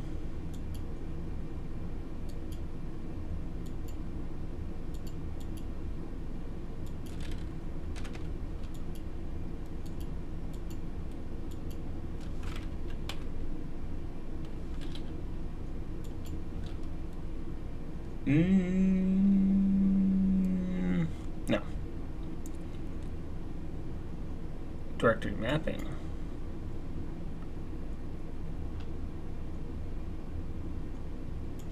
And then notes. I can put in notes and ask how much I hate myself. IRL. It's right here.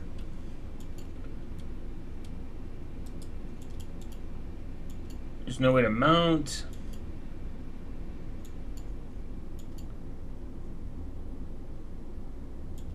Can't wipe, which makes sense.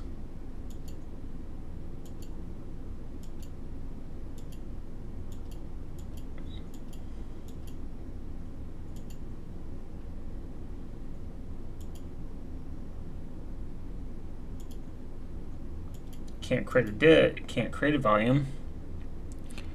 Let me see.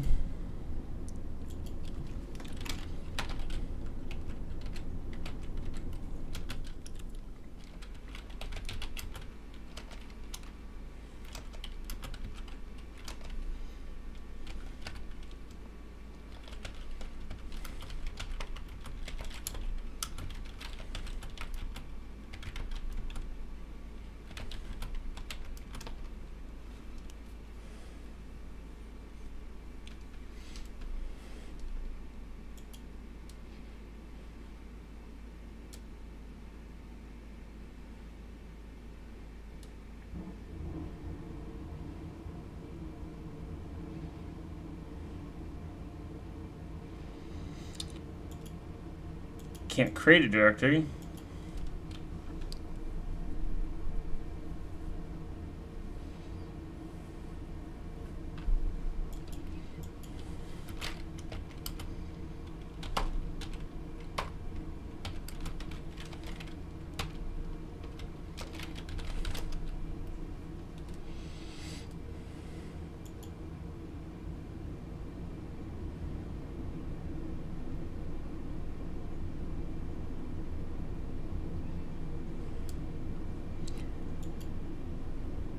Okay.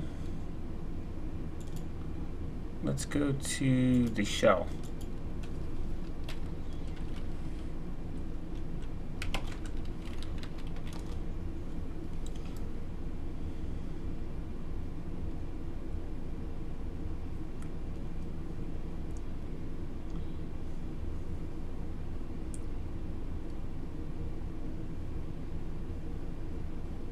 Okay.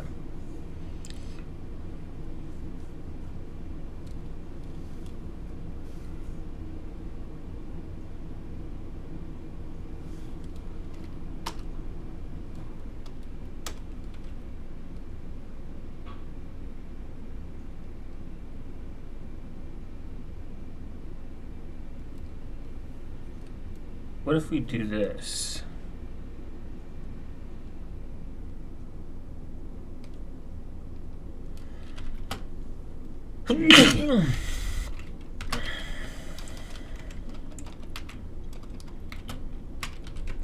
Dev MV 01.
Let's see if we can do this. Destroy.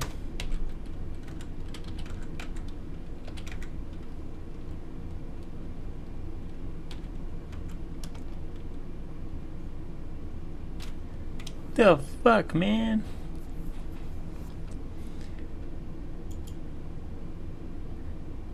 The Proxmox hate the ZFS. It's weird because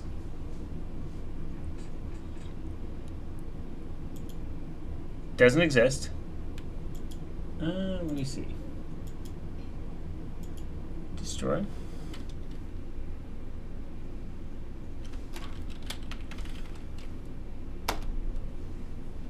Yeah.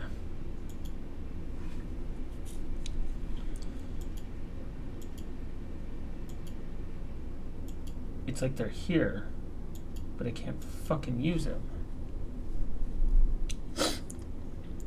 Maybe if I go here, Creepium, one big.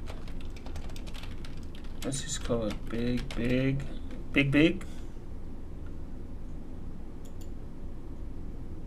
This makes sense. It's my local.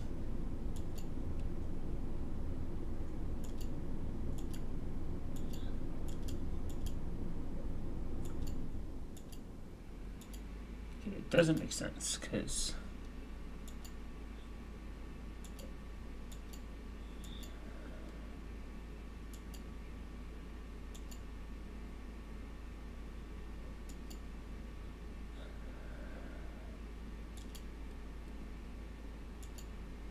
upload.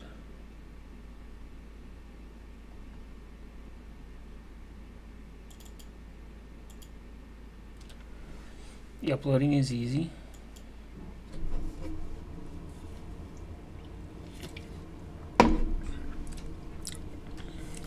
The bad thing is when I set up this cluster, maybe I shouldn't have done ZFS in order to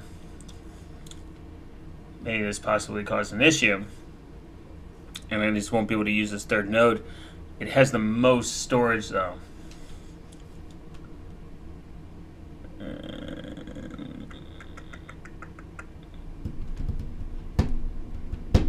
I will say this is the thing I hate again most about Proxmox. It's just the fucking, even if there's a slight amount of data on this doing Proxmox on one hard drive is a fucking headache. Huge fucking headache.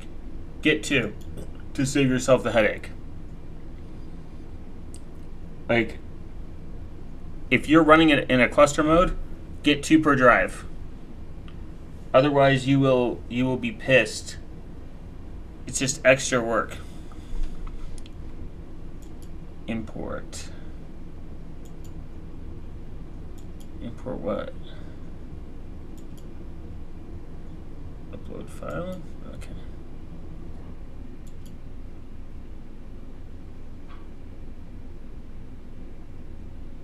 Like, I don't get it.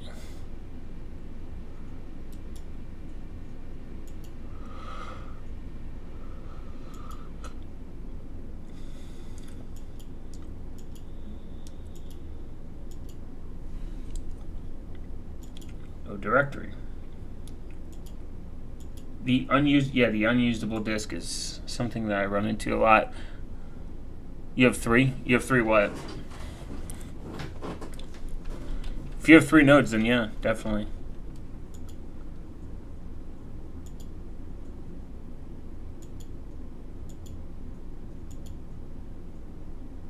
You have 3 drives?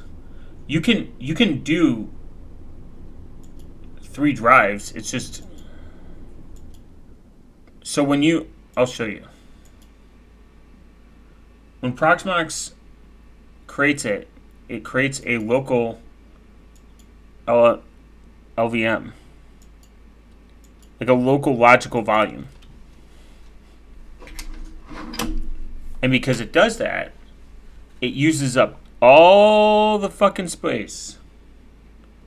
Like all of it. And it's super fucking annoying. And because it uses all the space, you quite literally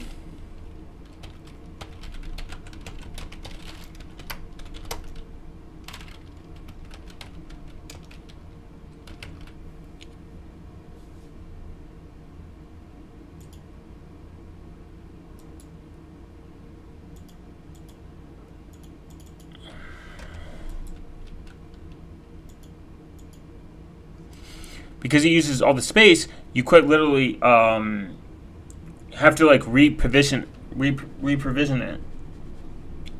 It's why I was having such a huge headache with Ceph, because of what just a fucking very annoying reason.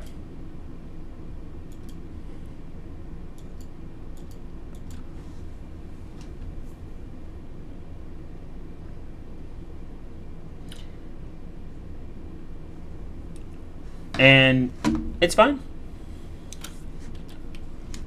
I gotta allow some IPs.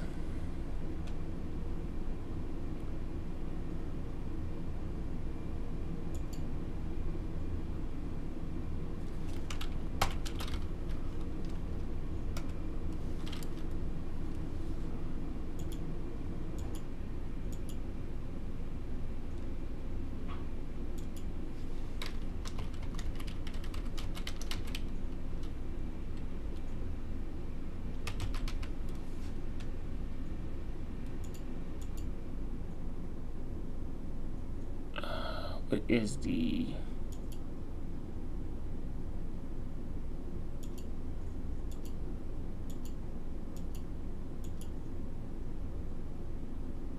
I think it's 237, okay.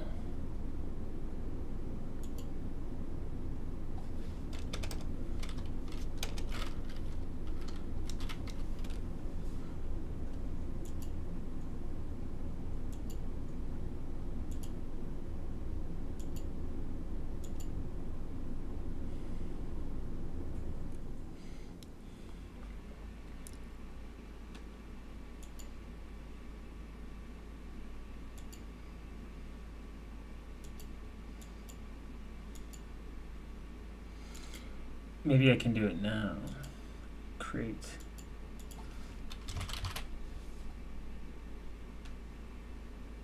Not a CT.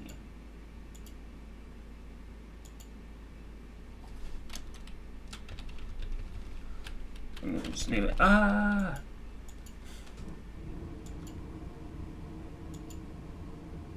Man, I definitely have to fight with the permissions though. I hate fighting with permissions. I should be allowed unlimited access. Okay. So backup showing up, it was a permissions issue.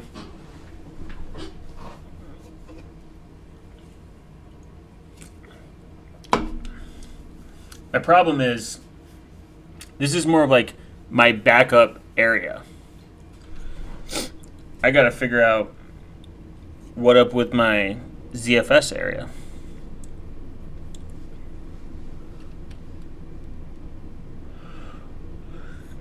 I mean, 600 gigs is enough for movies. That's what I was running it on. It's just, this is like more of like my, well, it's a shared NFS anyways.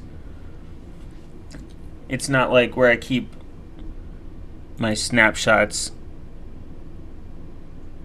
or anything.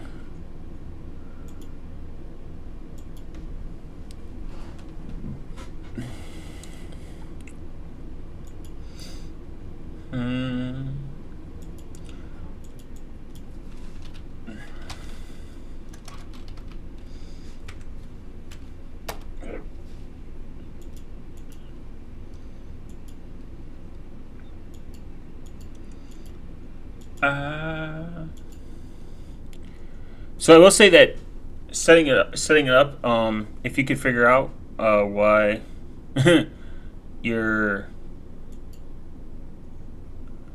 oopsie doopsie 2 terabyte ZFS cluster isn't working, it's probably a good thing.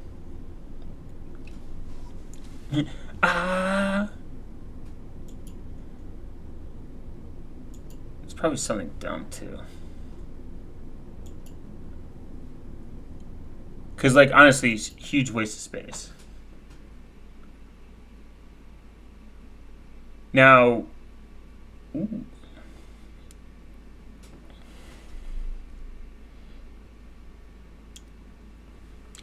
I will say that Proxmox isn't really that difficult beyond the dist thing. And they have a ton of, like, help sections, like storage types, how it works. So, I mean, you can go through their, you disable the enterprise. I know there's a way to, but it's not what's causing my issue.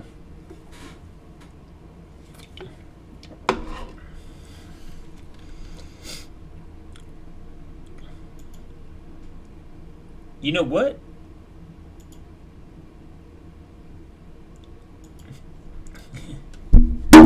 I think I'm gonna subscribe.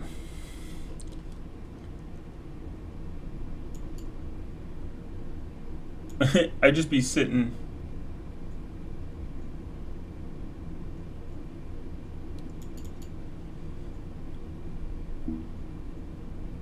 I just want to know what the fuck.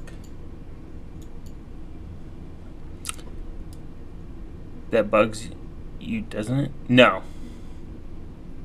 Not at all. No subscription or paid? No, it doesn't bother me.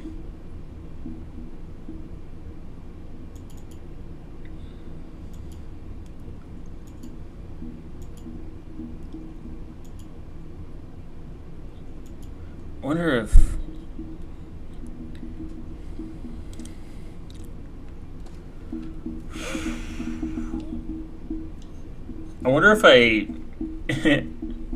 kill my third node and redo it. Damn, that fucking ZFS pool. It's so weird. It's here too. And it's only got 8 gigs on it, which I don't even know where the fuck the 8 gigs is.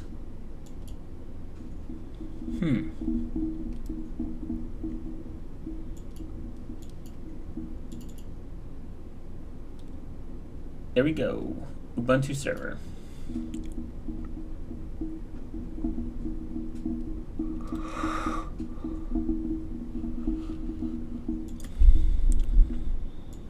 Let's see.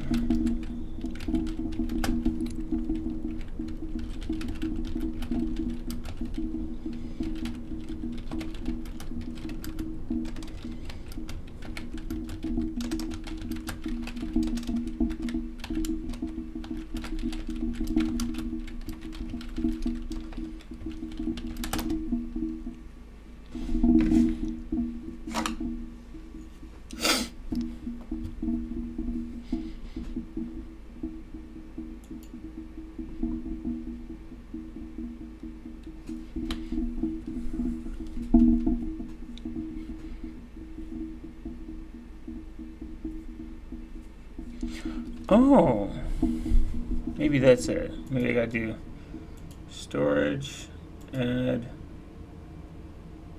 ZFS.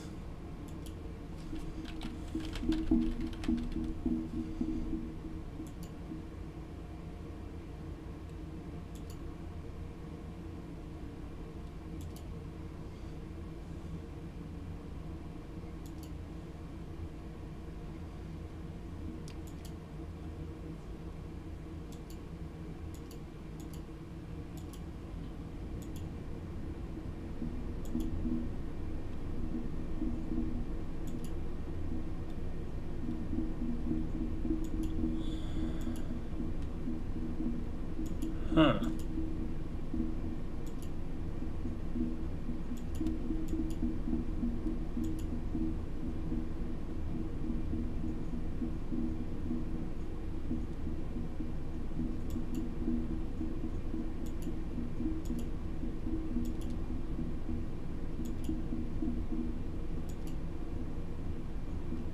There we go. Hell yeah.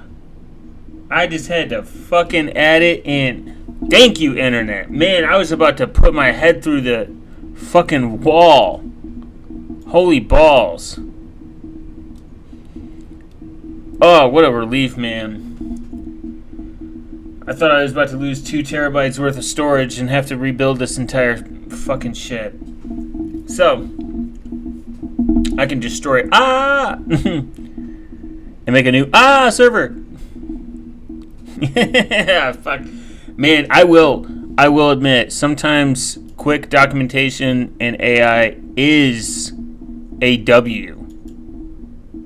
Because it's like, just the shit you would have to look through. And now, the thing is, when you do stuff like that, you should go through it and and be like, you know what? What was the answer to that? And then you take that documentation and you apply it to later. That's what really it's about, is having a problem and having a solution through the fact that, hey, I made an oopsie. How do I fix this? This is how I fix it.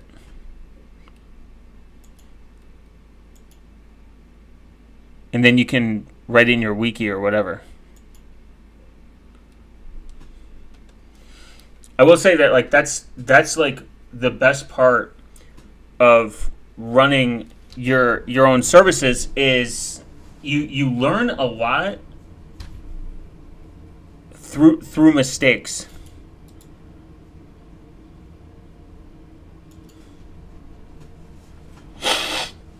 And these mistakes are generally like, oh, why the fuck did I do it like that when I could have done it like this? We're gonna look at that. You can migrate,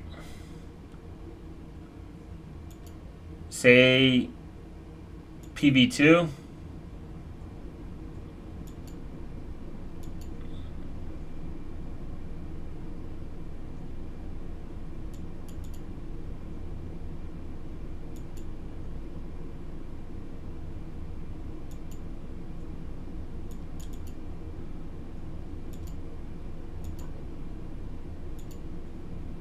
And then you migrate it.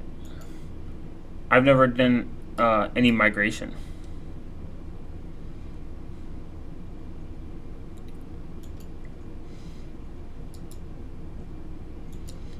But we're gonna stop this, and we'll do a different one.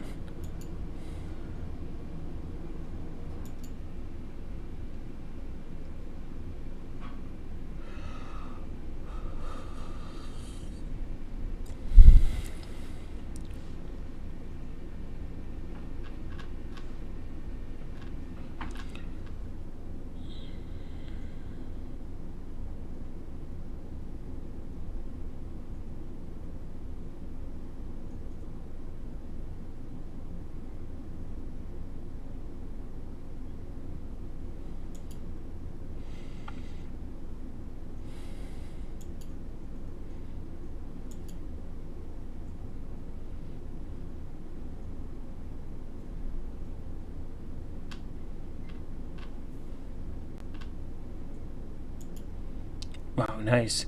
Zorxy. I'll have to set that up at some other point. Is a proxy manager.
Okay.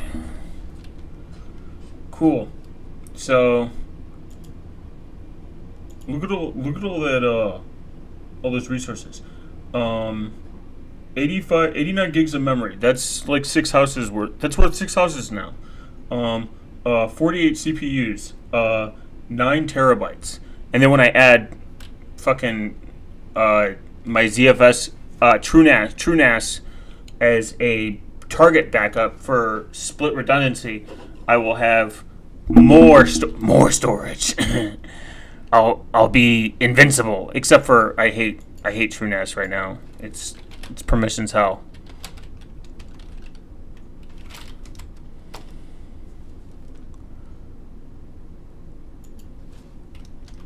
Where's TrueNAS at now? Oh no, I know where it is. It's 82.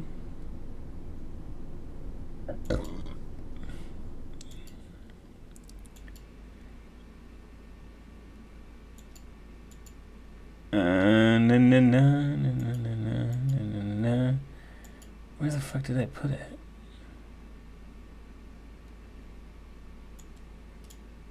This is why I love Link Stack or LinkedIn. Motherfucker, come in clutch when I can't remember where I put something.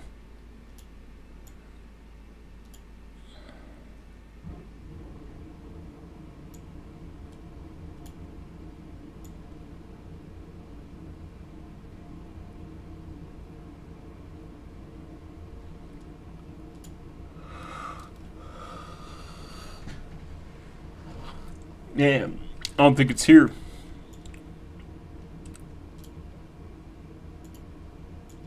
Maybe I have to reinstall it or something.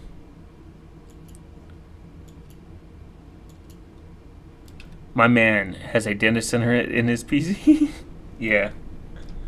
Actually, there's something I do want to install. Maybe it's the Proxmox Data Center Management. And I want to grow. I want to eventually get this. So the cool thing about Proxmox's clustering tool is you can scale it. Like you can add nodes as you go. You can add pools as you go. And I just got a 25 gig network. 10 gig network switch because they're getting cheaper and cheaper and cheaper. I would like a node with 25 gigs native support on the card itself instead of 1 gig and 25 gig networking. It's just getting expensive. Maybe like a year or two from now, it'll be less expensive. And it'll be more obtainable for people to obtain 25 gig networking. That would be awesome in theory, because Ceph at the core level needs 10 gigs. That's like bare minimum. 40 gig and 100 gig networking is where it like shines. 10 gig is like bare minimum. So, I don't think so. AI is taking over.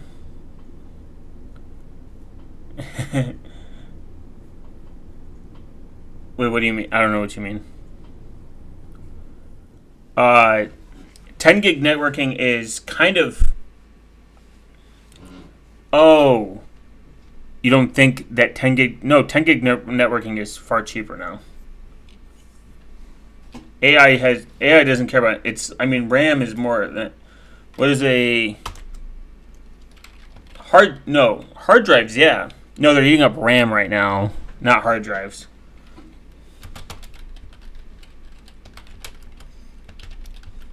Yeah, 10 gig network card is not that expensive.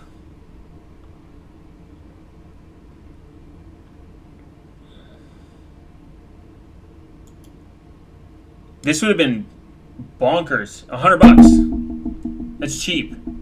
You know how expensive that would have been like 10 years ago? Oh my god.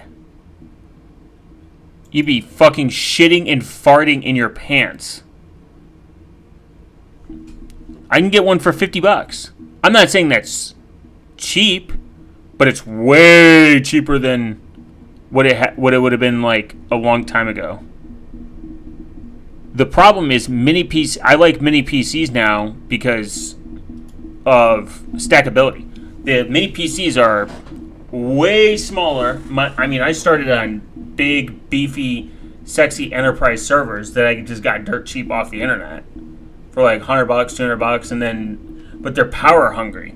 They're like sucking power out of like your life. Like to run one of my servers, it would have been like $40 to $50 a month. I just go fucking run a VPS at that point. Like 40 to 50 alone by itself, just doing the math and like running it through like math calculators because of how much power consumption is. These mini desktop PCs don't fucking take shit. I like Raspberry Pis, but the power to cost ratio is not there.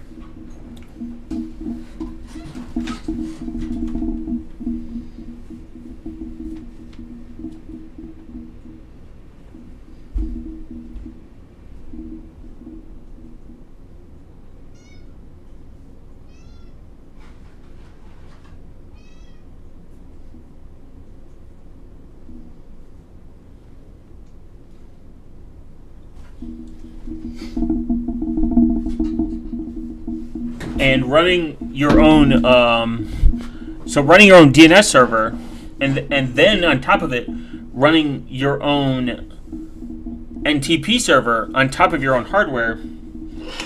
This hardware is going to outlast like me for I mean, not literally, but like it's going to last years. And knock on wood, but I ran a Proxmox server with very critical data, not that it was smart, on 3 terabyte Western Digital Blue drives. The one that people talk first, Western Blue Digital, dog shit. 3 terabyte hard drives have the worst failure rate. They're like the ones that people talk the most shit about. They're like, don't run anything on 3 terabyte hard drives, guys. Your life will end. It's not even remotely a good idea. But speaking of that, I'm going to actually get that server again, and it's going to be I'm going to set up Proxmox backup server, the backup server. So on a scalability level, draw that out. Draw.io. Discard. This is what my network's going to look like. Damn.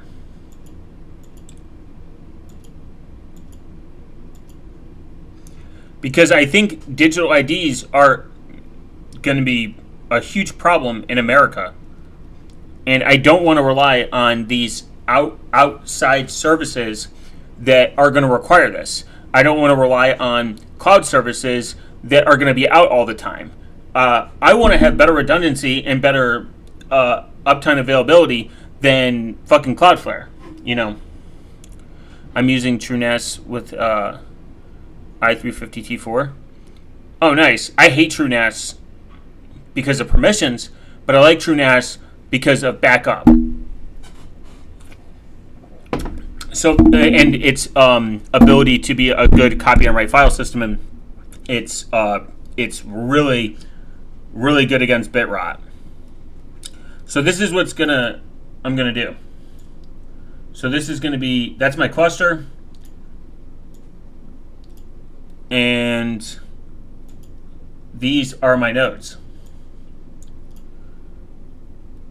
I have already in place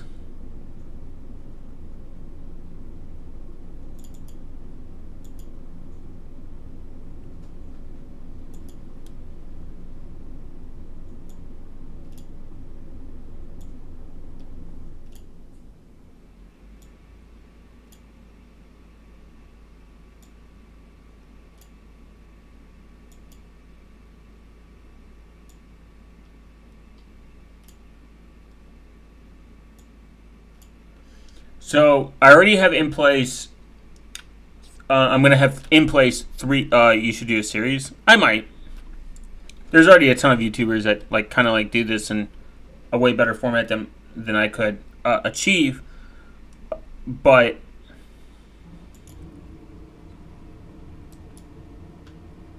when we look at this, so this is like I would say my cluster. I want to avoid the internet as much as possible. Where's an X? X? Can I search X?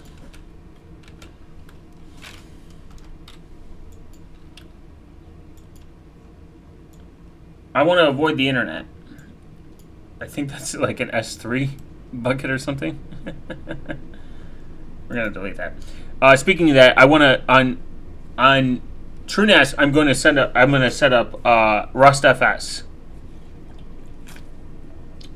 RustFS is going to be MinIO's replacement. I don't do a lot of things with buckets, but I want some form of bucketness. I want to avoid the internet as much as possible, besides one offside cloud backup, which I'm going to put over here. But it's going to be very, very, very, very limited, as in like I make sure everything is encrypted and then it goes there.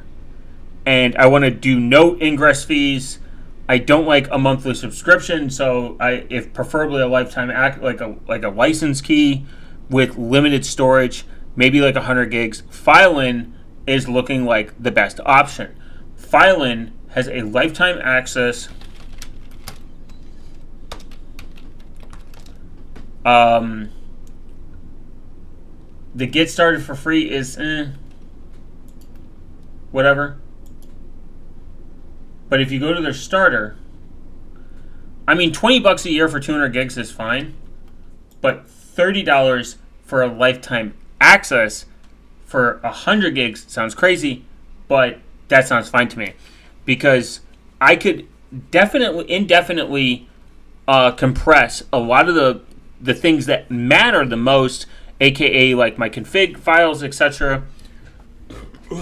Like, I wouldn't put like my password manager in there or something, but there's no what is it called? Filin.io. But there's no bandwidth. There's no upload limit. The encryption is client side.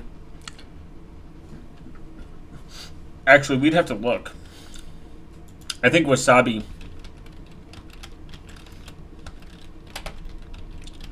has fucking ingress fees. I don't like that. Ingress fees can fucking rape you.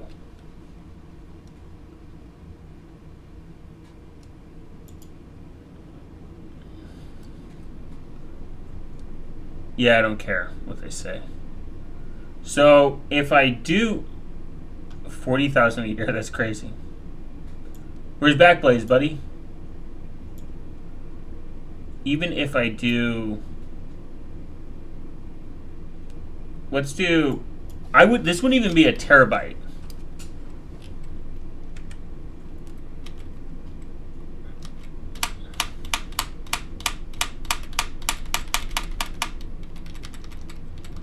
So if I do 100% downloads, let's say 2 terabytes set.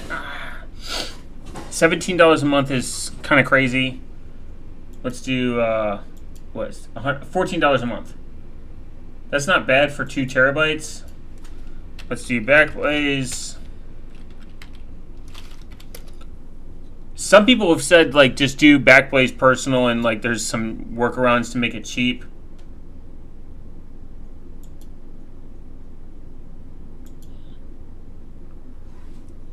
$6 $6 a month. I've heard not good things about them though. Their computer backup is kind of crazy. So if you do 2 terabytes a month, like a year,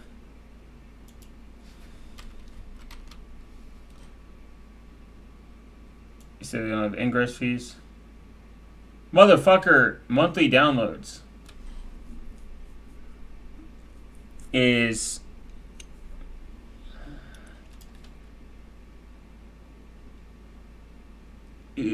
for me to down, like, imagine, well,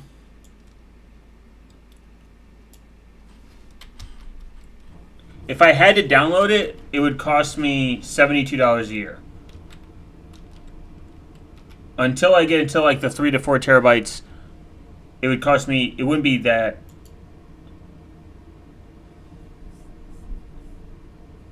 Reserve, if I want to reserve, say 2 terabytes cloud storage,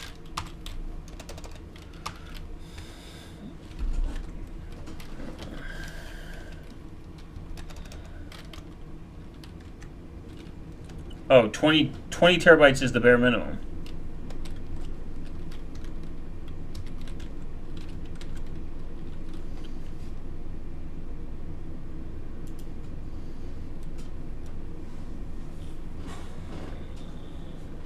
E 114.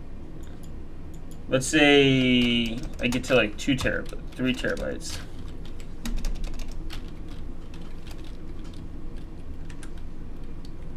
I mean, it's not bad.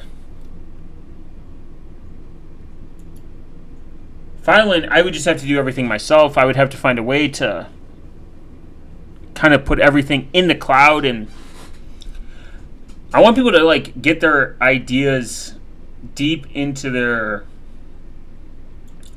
their brains. So here I would start, like, this is, maybe I will do a series, how to become your own data center, how to become your own cloud provider. The thing is, you need an off-site backup. Now, there is something called Borg.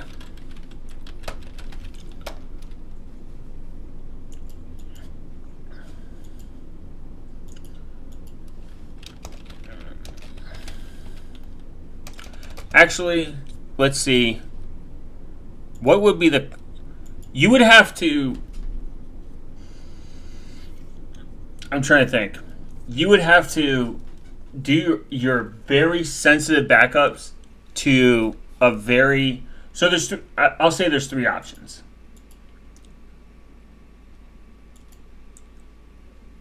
Let me get my notepad.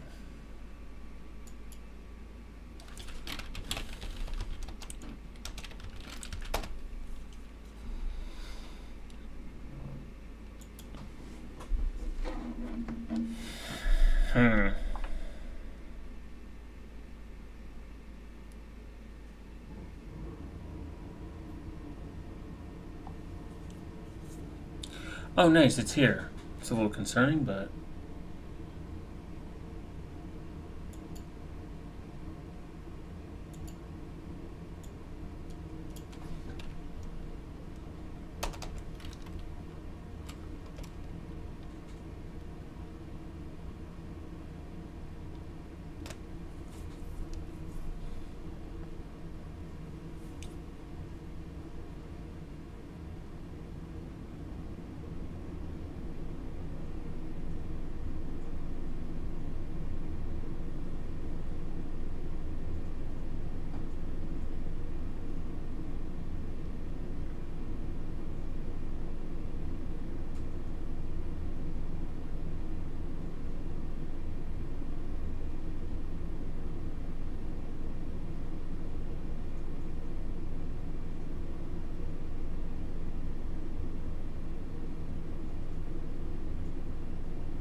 All right. Okay. Sorry, I was reading. Deleted cache, erase cache. What was it called? Delete cache. What do you mean? Oh, delete. Yeah. I was joking about the concerning part. Okay. I'm going to do this one off screen in case. There's something called a storage deposit box. First, you need to assess how much data that is important. First, you need to assess become your own data center. Okay. First, assess what apps do you need? How much storage do you need?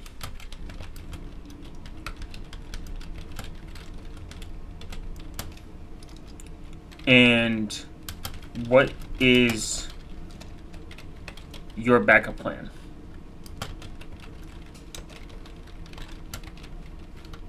These all are important. These are all important things.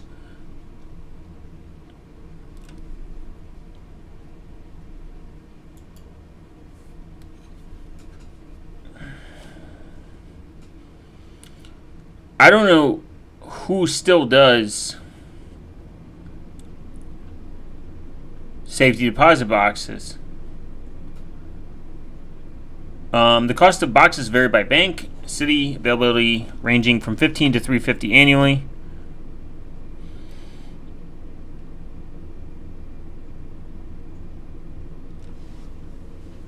There's no legal requirement. Now, there is something you could do if you have a trusted friend. So, like, here's the three options. I would say broken down. There is the cloud option.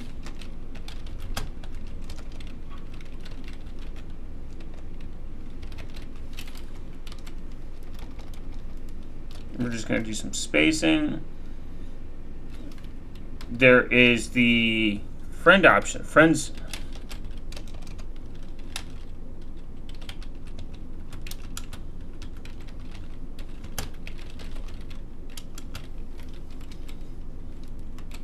And then there is the safety deposit box option.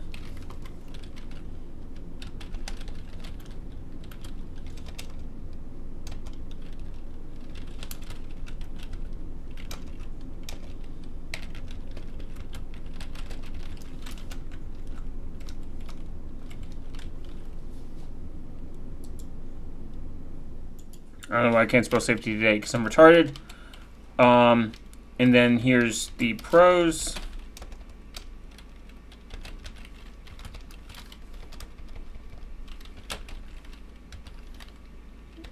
Cons, same thing.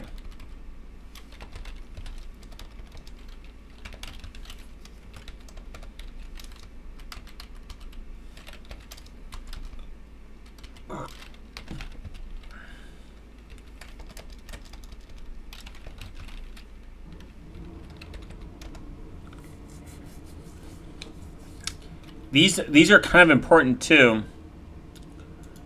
Let's see.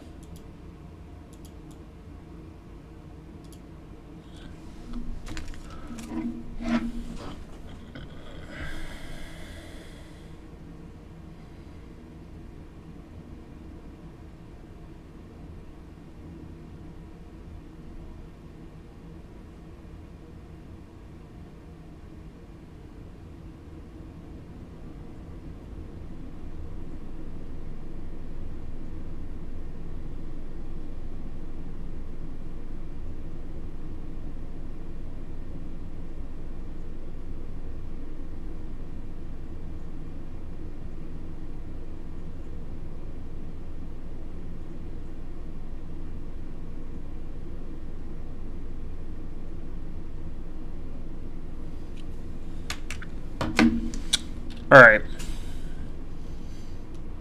So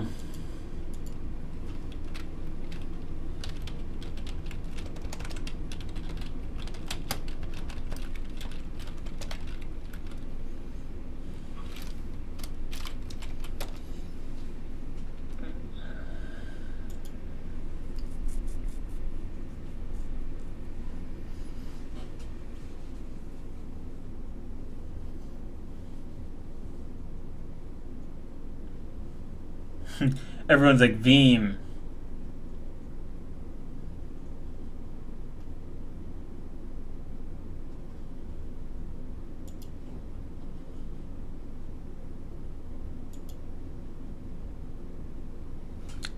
Let's see. Like, I'm not saying like do your movies and shit. Like, that's retarded. iDrive. I mean, there's Veeam, but I heard Carbonite is pretty good. But then they get bought.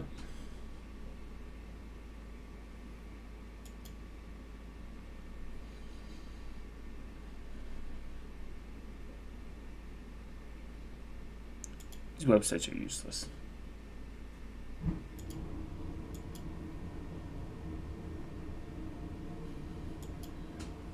What is Veeam's pricing?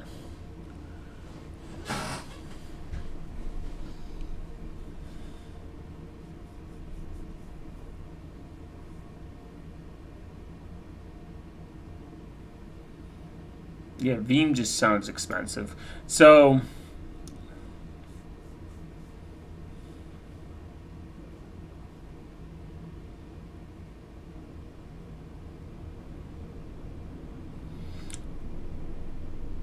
now there's Restic.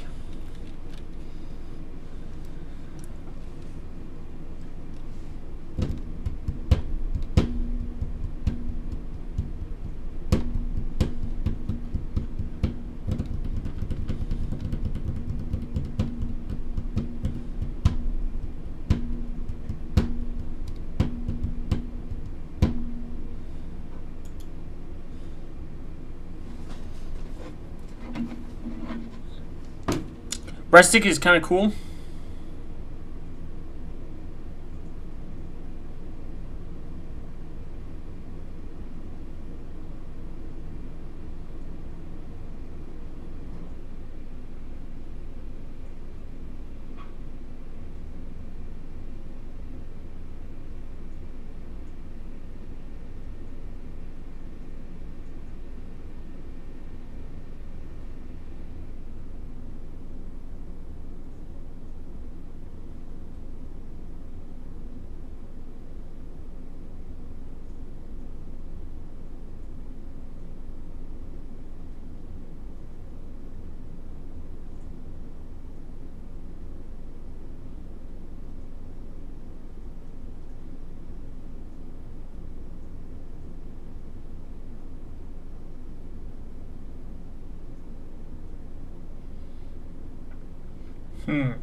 Let's see.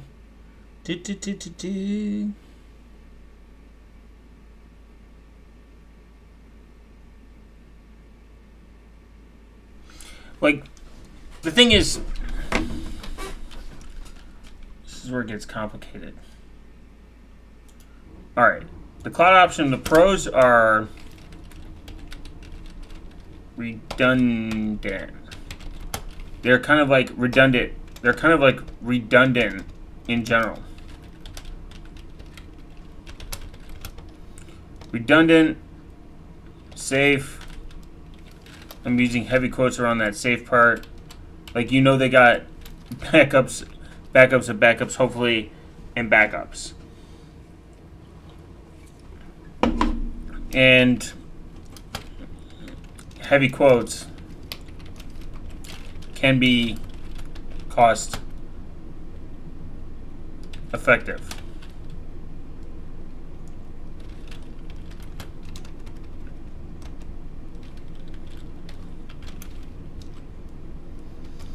It can be cost effective because once you get into like the ingress, like the restoral fees, the download fees, or whatever, or fucking, and you have to have an account, and you have to agree to their policies. Lots of cons. Cons could be policies.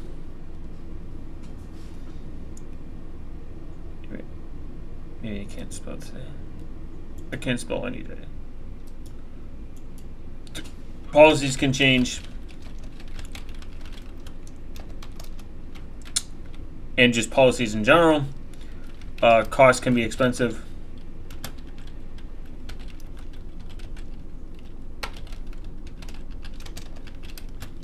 And have you heard about? Yeah, I've used Tailscale. Can cost. It can be cost effective. Like doing something like this could be cost effective as long as they don't charge a storage fee for keeping your data there for XYZ.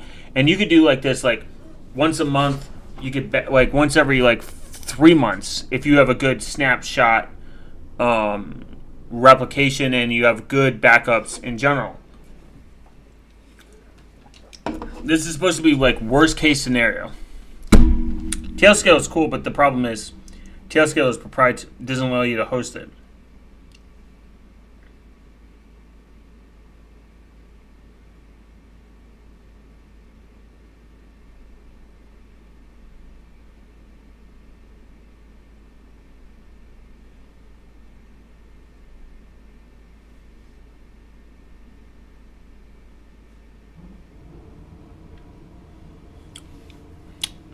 This is why people say like Headscale is better, or I think there's Panagolia, whatever it's called, is like better. But you know, cloud options they're redundant, they're safe, they can be cost effective, they're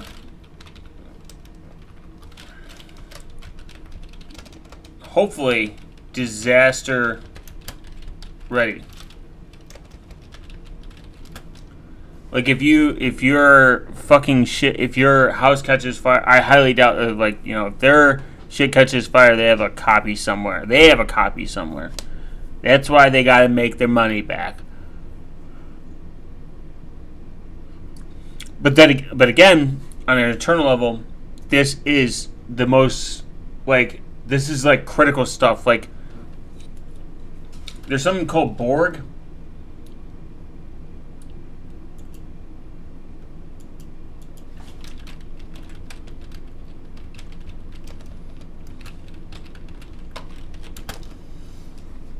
It's duplicating archiving with compression and encryption.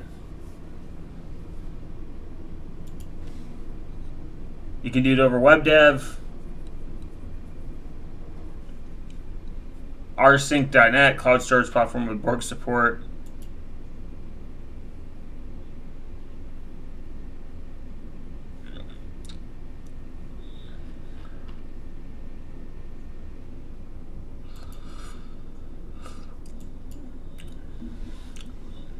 Hosting Borg and Restic repositories for $2 a month, 10 gigs free forever. Is that Borg from Star Trek? It might be. It might be a Star Trek thing. So this could be Borg based, simple off and secure backups for $2 a month, 10 gigs free forever. That's based. And it supports Restic. Restic is kind of based. Backups done right. It might be though. You have to remember though, some of these companies are like, hey, we're giving free because like they're like, you might not use it. Like 10 gigs isn't a lot. Monitoring included, no support charges, only pay for the data stored after compression and duplication, no other charges. Compression and deduplication efficient transfer and low space usage. Only upload new compressed files. Trusted in open source 2010. Encrypted and append only. Every repository is isolated server-side compaction to keep your backups fast and appended only. API access for easy automation. Based $24 a year. 250 gigs included. Additional usage. That's pretty reasonable. 256 for for a terabyte. $7 a terabyte a month. For a terabyte, $80. That's crazy. Good. Secure your data for just $2 a month.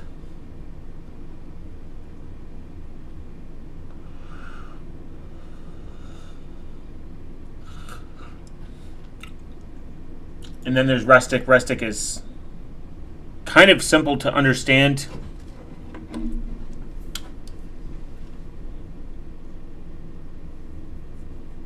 Anyone can kind of set it up. But I would say a combination of all three is kind of important. So, like I have a Unify server. Let's do firewall. So this is my firewall.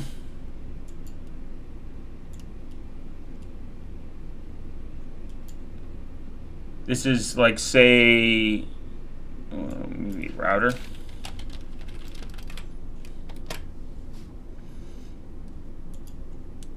This is my router.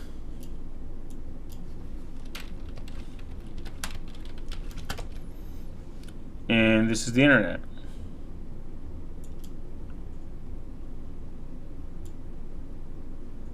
So this is my router.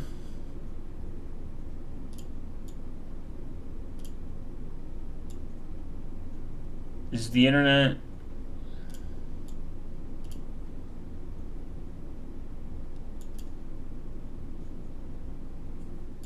Very easy to understand.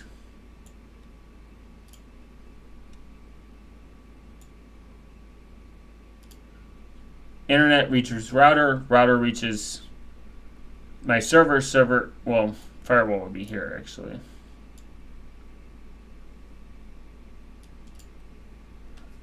For all my services. So the internet reaches my firewall reaches to my router, and then there's obviously other firewalls in place. But I want to avoid the internet as much as possible, besides the fact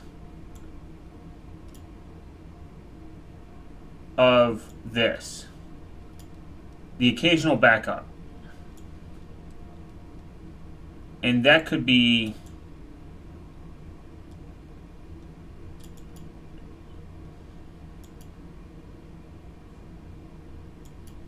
really from anything.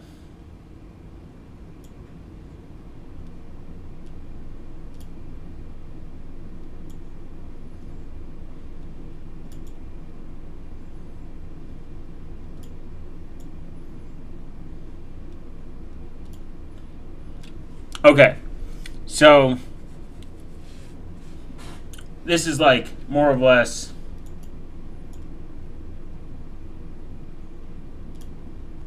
the easiest way to explain it. Internet, and then this would be considered my intranet. My intranet, kind of like, okay, this is gonna, like, I'm gonna like upload certain stuff to the cloud, and it's gonna go there, and it's gonna be encrypted, so I'm not too worried. So I want to keep all my policies on my router, so I'm gonna back up. I want to keep all my funny videos, etc., etc. I'm gonna back up. But this is kind of like my main server, and then these are like my 3 servers. And how you kind of figure out in a sense, to, I guess, make it all make sense, is all your important services, I would say,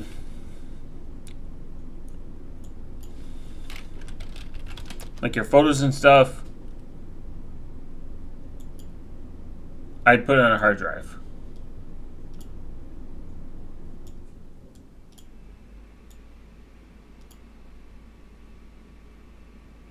And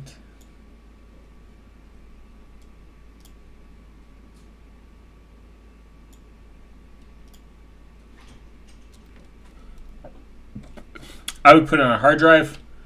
I would make them all connect to each other. Put it on a hard drive. Put like your photos, your videos, whatever, hard drive. Simple. Take that hard drive, make a copy of it, however you want. Your important stuff, encrypt it with like RESTIC, or hope that these motherfuckers do it, or filing, and you back it up there. And then you have 3 copies of that, 3 copies of the other one, and then your other stuff you just do snapshots so that you can go back and make sure that your snapshots are efficient. Remember always to test your products in on your local area network to know that it works. You never want to do a backup in production and then it not work. That's like kind of like my viewpoint. Is I think it should be a hybrid option. You should take your important stuff and replicate it across platforms and encrypt it do the encryption yourself, send it out to the platform, and then you have a redundant place for that said thing.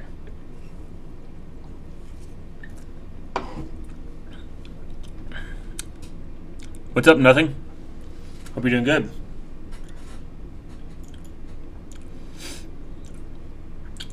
And you could even do not only Wasabi or RESTIC or Borg base. Borg base seems like the best option based on Borg. It's encrypted with your own key. I think that's huge. All data is encrypted before it leaves your machine and never asks for it.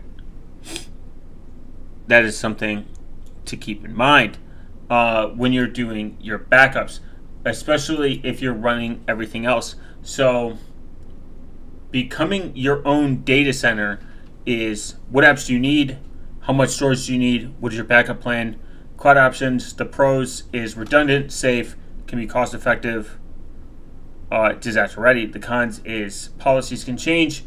The policies of the service can change and they could violate your privacy and or security. Costs can be expensive, especially if you have ingress fees, if you have long-term storage fees, etc., etc. Friends and family, we didn't get into that. The pros is you can own the hardware still.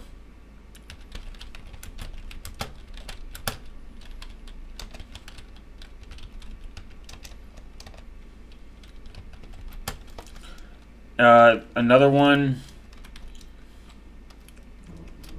let's say that's right there.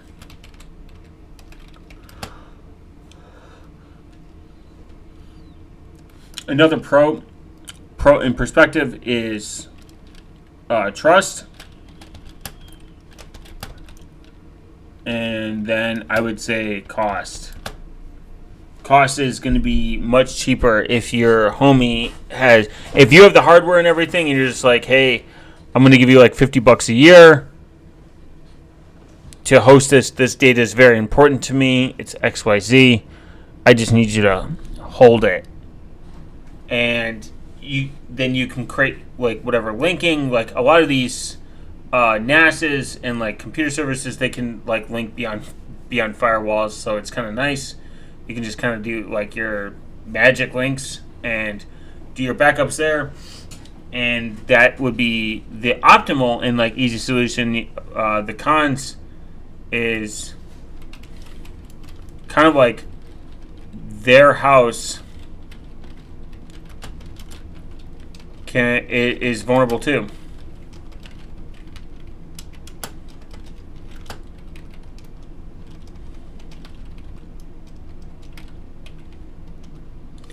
Their house is vulnerable too.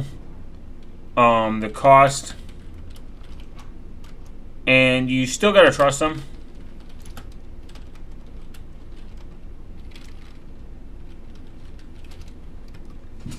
And because you gotta trust them, it's still something, a part of the bigger pie. Because if you you're just like, oh, I trust them, that's kind of silly, because you don't know, and their facility could catch fire, etc., etc., etc. I mean, they're not immune, and I highly doubt your friend just chilling there has a good backup system or redundant system too.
But you gotta remember, guys, everything has a cost, so it's either a cost of money, time, or whatever.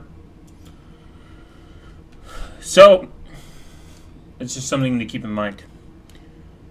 I would say beyond that, find out what you're running, how much you're running, and what's important. Do you want to spend time fixing stuff, etc., etc.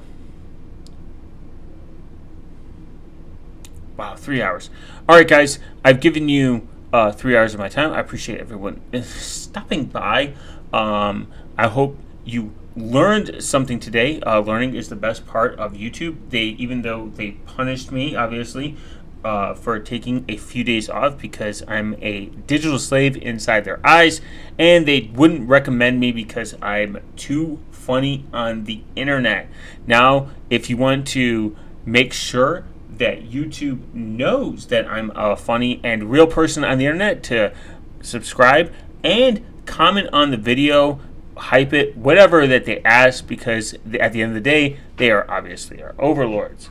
And because they're overlords, they need to be fed the algorithm, the machine, and they need to be fed all the data. I appreciate everyone stopping by. I will go back onto a regular schedule because I was rebuilding the internet inside my home.